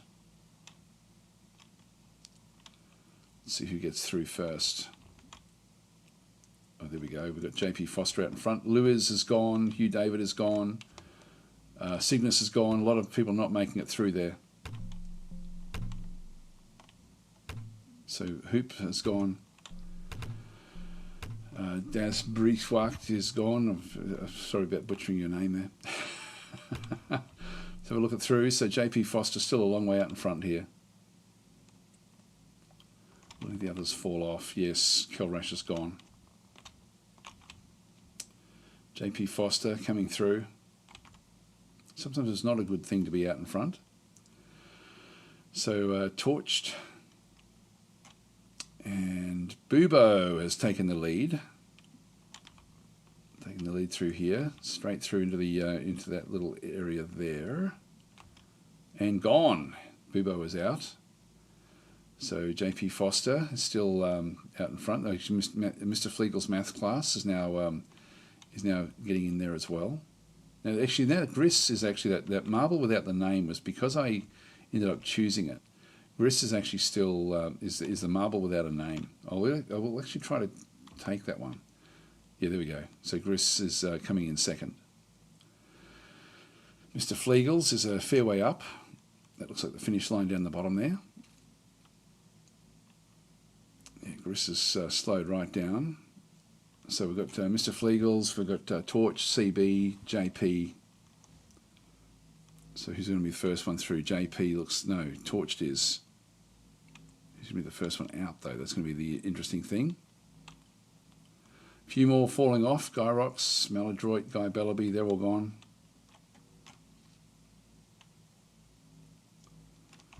I'll just move back out again, see if, yeah, here we go. In for the win. Mr. Flegel's math class. JP Foster coming in second. Next one is going to be Torched. Tony Mutant Squid is gone. Making their way through. Pig Mac coming in fourth. 10 points for coming in 10th. CB coming in as well. Gris coming in 6th. 7th is Mad Hat Ravendesk. So got a few more to go. A few more coming in. But Jink may not make it. Maybe too far back. Just move that one through. The The yellow line is coming. Yeah, so Brian won't make it. Bajink won't make it. The others will even be a bit lucky if they do make it. Grob probably won't make it. Maybe, no, not going to make it. There we go. So only a handful of winners in that first one. So that's a big result there. Not very many there at all. Okay, so we've got, that's the first one. So if we just go back into the Grand Prix, so that's the points in through there. So we did actually get a 10th place as well. So no 1-pointers in that particular one. Let's go to the next map. Just make sure we get our 33.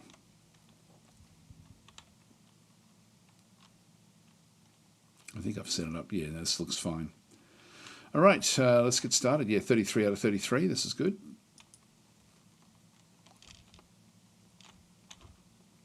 Straight through. Bit easier to see what's going on in this one. Brian out in front.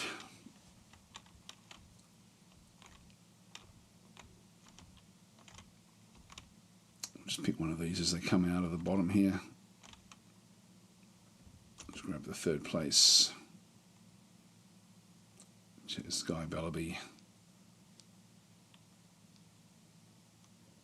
Coming into the cannon. Nobody's fallen off yet.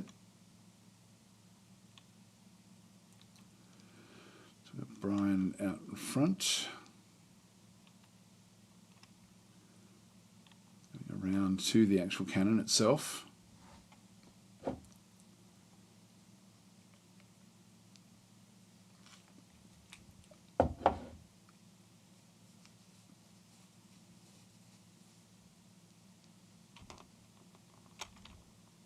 I've already been through one cannon. Okay, no one's falling off here at all.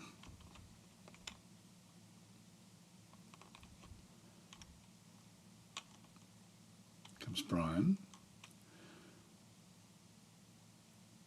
Oh, Michael's level 1. I don't know what that means. Plato was the first one across there. Oh, Daily Grind didn't make it. See you later, Daily Grind. And there goes Cygnus as well. And Grob didn't make it. Going too hard. Too hard at the rim. Thor Nellerman also didn't make it. That should be the top at the up through. Oh, Cat's actually already won. Is it way back up here? Actually, people are finishing all over the place. Is it down the bottom here? This might be the finishing spot here. Yeah, Hoopjar coming through. Yep, so this is actually the finish line. I sort of completely missed that. So we're getting a lot of finishes this time. That's going to sort out if you were a loser in the first one and you ended up having your marble destroyed in the second one, you have a good chance for winning the last place. Usually we get an actual winner, but we often don't get the last place is often a bit of a playoff. Tenru's gone. Now Cat's already won, so there's a lot of them that are just continuing on doing things, but it's only that if your name comes up on the right hand side as with a skull next to it, it's a problem. That yellow line, here it comes, and that's it. There we go. So Cat is the winner of the second one. Okay, a few more finishes this time. Let's have a look and see what the points are. Don't think I can sort by points. There we go. So we have Mr. Fleagle's math class on 25, Cat on 20, 17 of Gris, 16 JP Foster, 15 Plato. Who's coming last? There's a lot of players vying for last place. So if you're in this last place, you're in the you've got a good chance of winning. At the moment, we've got Mr. Fleagle's there on 25. So it's still pretty much anyone's game. Really anyone's game, like all the way down. So there's a lot going on here. Okay, let's go to the last race. So Hyper Bouncy Knight. Sounds dangerous. So Brian's saying I already own the game. So if I win, give it to the next person. Okay. Okay, start the game. So in we go. See, the first one is that comes back out through here.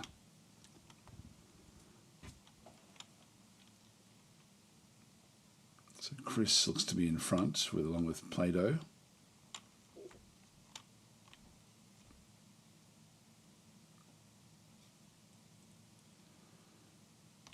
Here we go. Play-Doh first, Chris coming in second. Straight into the bottom there.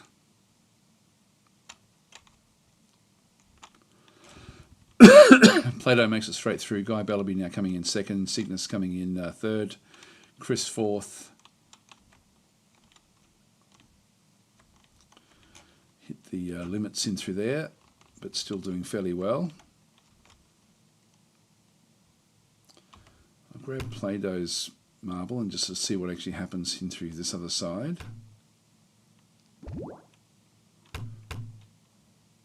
No one's fallen off.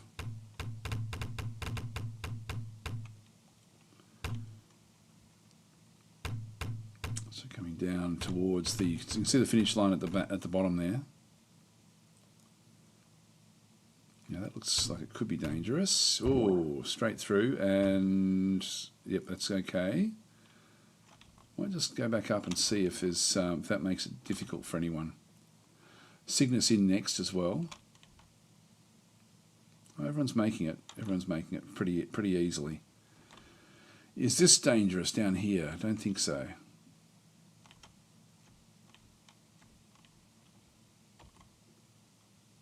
Silver coal. Actually, what happened to Play-Doh? Play-Doh is fourth. There goes Thor.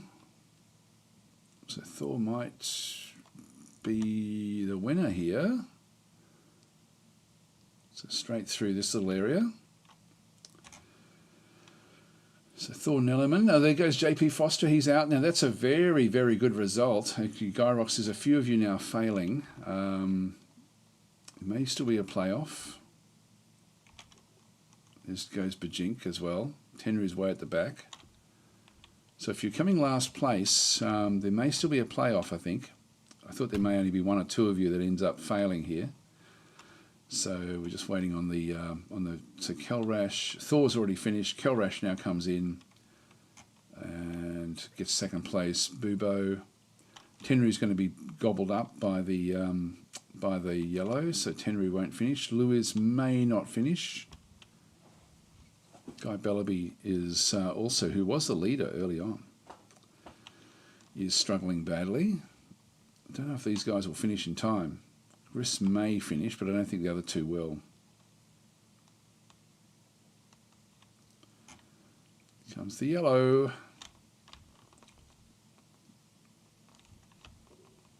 Brian is stuck. Yep, the other two just died. That's it. Okay, there we go. So, final results. Here we go. So we'll see who actually wins the. So we'll just finish the Grand Prix, and then we'll have a look at the scores and see if we have to have a playoff for last place. So, Plato's saying this is actually better than watching actual racing. Okay, CB came in third. We'll look at the points in a minute. We may have some playoffs. Cat came in second, and the winner is Mr. Flegel's math class. So a clear win from out in front, has stayed out in front there the whole time, and is the winner at this point in time. We'll have a quick look now at the scores. Oh, it's a tie for first place. Now, Kat has said that she didn't want to take the prize, so I will give that to Mr. Flegel's math class. So, Mr. Flegel, congratulations. Kat actually won the big race last week as well. So that's two very, very lucky races in a row. Only got one more point for Mr. Flegel's math class to go from 25 to 26, and Kat got 6 points. Yeah, that was pretty tight. Then we got the 21s down through there. So Mr. Flegel's, I will actually honour the win there with because Kat did say that she didn't want the key. And then also if we go down the bottom here, who have we got in zero place? We've got four, a playoff for four. So we've got Gyrox, Tenru, Guy Bellaby, and Bubo. So Gyrox, Tenru, Guy Bellaby, and Bubo. So I'll just have to remember that you four are in a playoff. We'll just do a last race now, just between these four. So we'll go and just go back to the main menu. So Gyrox, Tenru, Guy Bellaby. Okay. All right, all on 0 points. One race. One race to decide it. We'll go random. And go to bots. Actually, where's the... if we go back out... names. So Guy Bellaby, Bubo. Who was it that was in... Oh, God, I forget who was in there now. Was Tenru in that one? I can't remember which ones it was. I'll leave Tenru in there just in case. I'm trying to remember the names that were actually that last four. I should have written them down. At the time I thought I've really got to remember them. Gyrox was. So Mr. Fleagle's Maths class saying, do I email for the key? I haven't won before. Yes, you do. It's daz@daztactic.com. So I'll just write that in the chat here. daz@daztactic.com. If anyone can remember those names, and it's the Emperor of the Fading Suns. That's the one. So so Brian wasn't. Play-Doh. I can't remember who those. I don't know if that's the four. Please let me know, guys. Please let me know in the chat if that's what it was. I think it was. I think that's our four. You got the right four. Okay, good. So yeah, I thought that was it, but it wasn't 100%. All right, so we'll just go and finish that one. All right, so let's press escape. Go back to race. Go with bots. Go with 4. And play. Here we go. So good luck, everyone. And so if you are, if everyone gets wiped out, whoever the last one is on the board is the winner. So it's you're going for the win this time.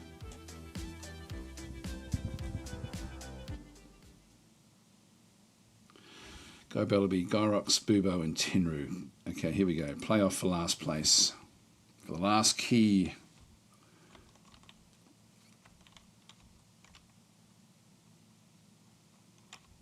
So we've got an extra marble in the map there, but no one without a name, but that doesn't matter.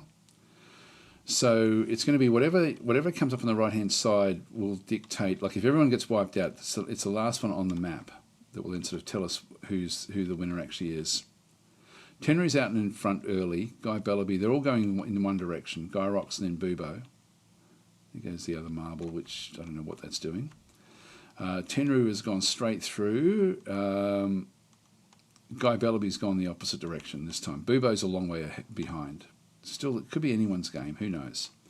It's a long way to go. This looks like there could be some danger coming up. Nope, that's not a flipper. These don't flip things off. I think it's just literally oh no, Tenru is now behind. How did Gyrox get in front of Tenru?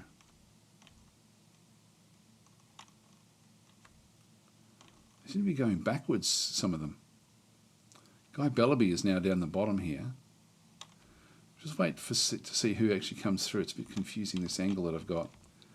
But Guy Bellaby has now hit the lead somehow, and I'm not sure how. There's some marble way up there. I don't know whose that is. So Guy Bellaby is actually now miles out in front.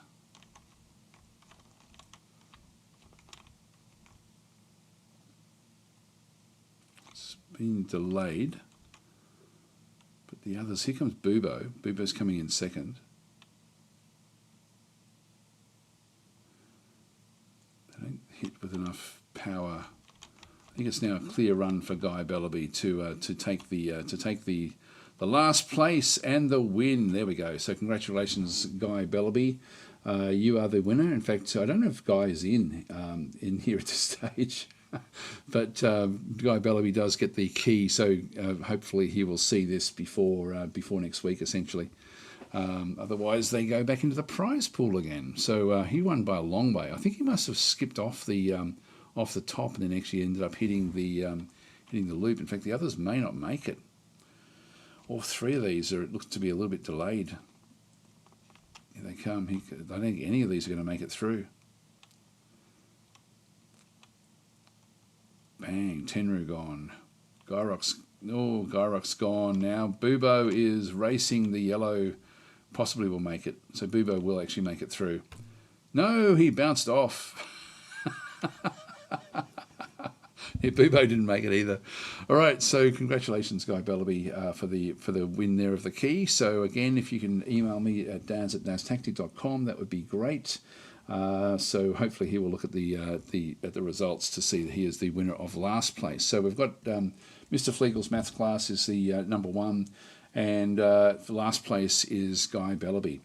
Thanks for watching, guys. I'm going to leave it there, and I'll catch you. Well, I'll be back again tomorrow playing. Actually, what am I going to play tomorrow? I don't know what I'm going to play tomorrow, so I'll have to think about something to play. And then we've got Distant Worlds. Then I'll be playing Gal Civ after that. So we'll start to sort of do a bit of a Gal Civ run.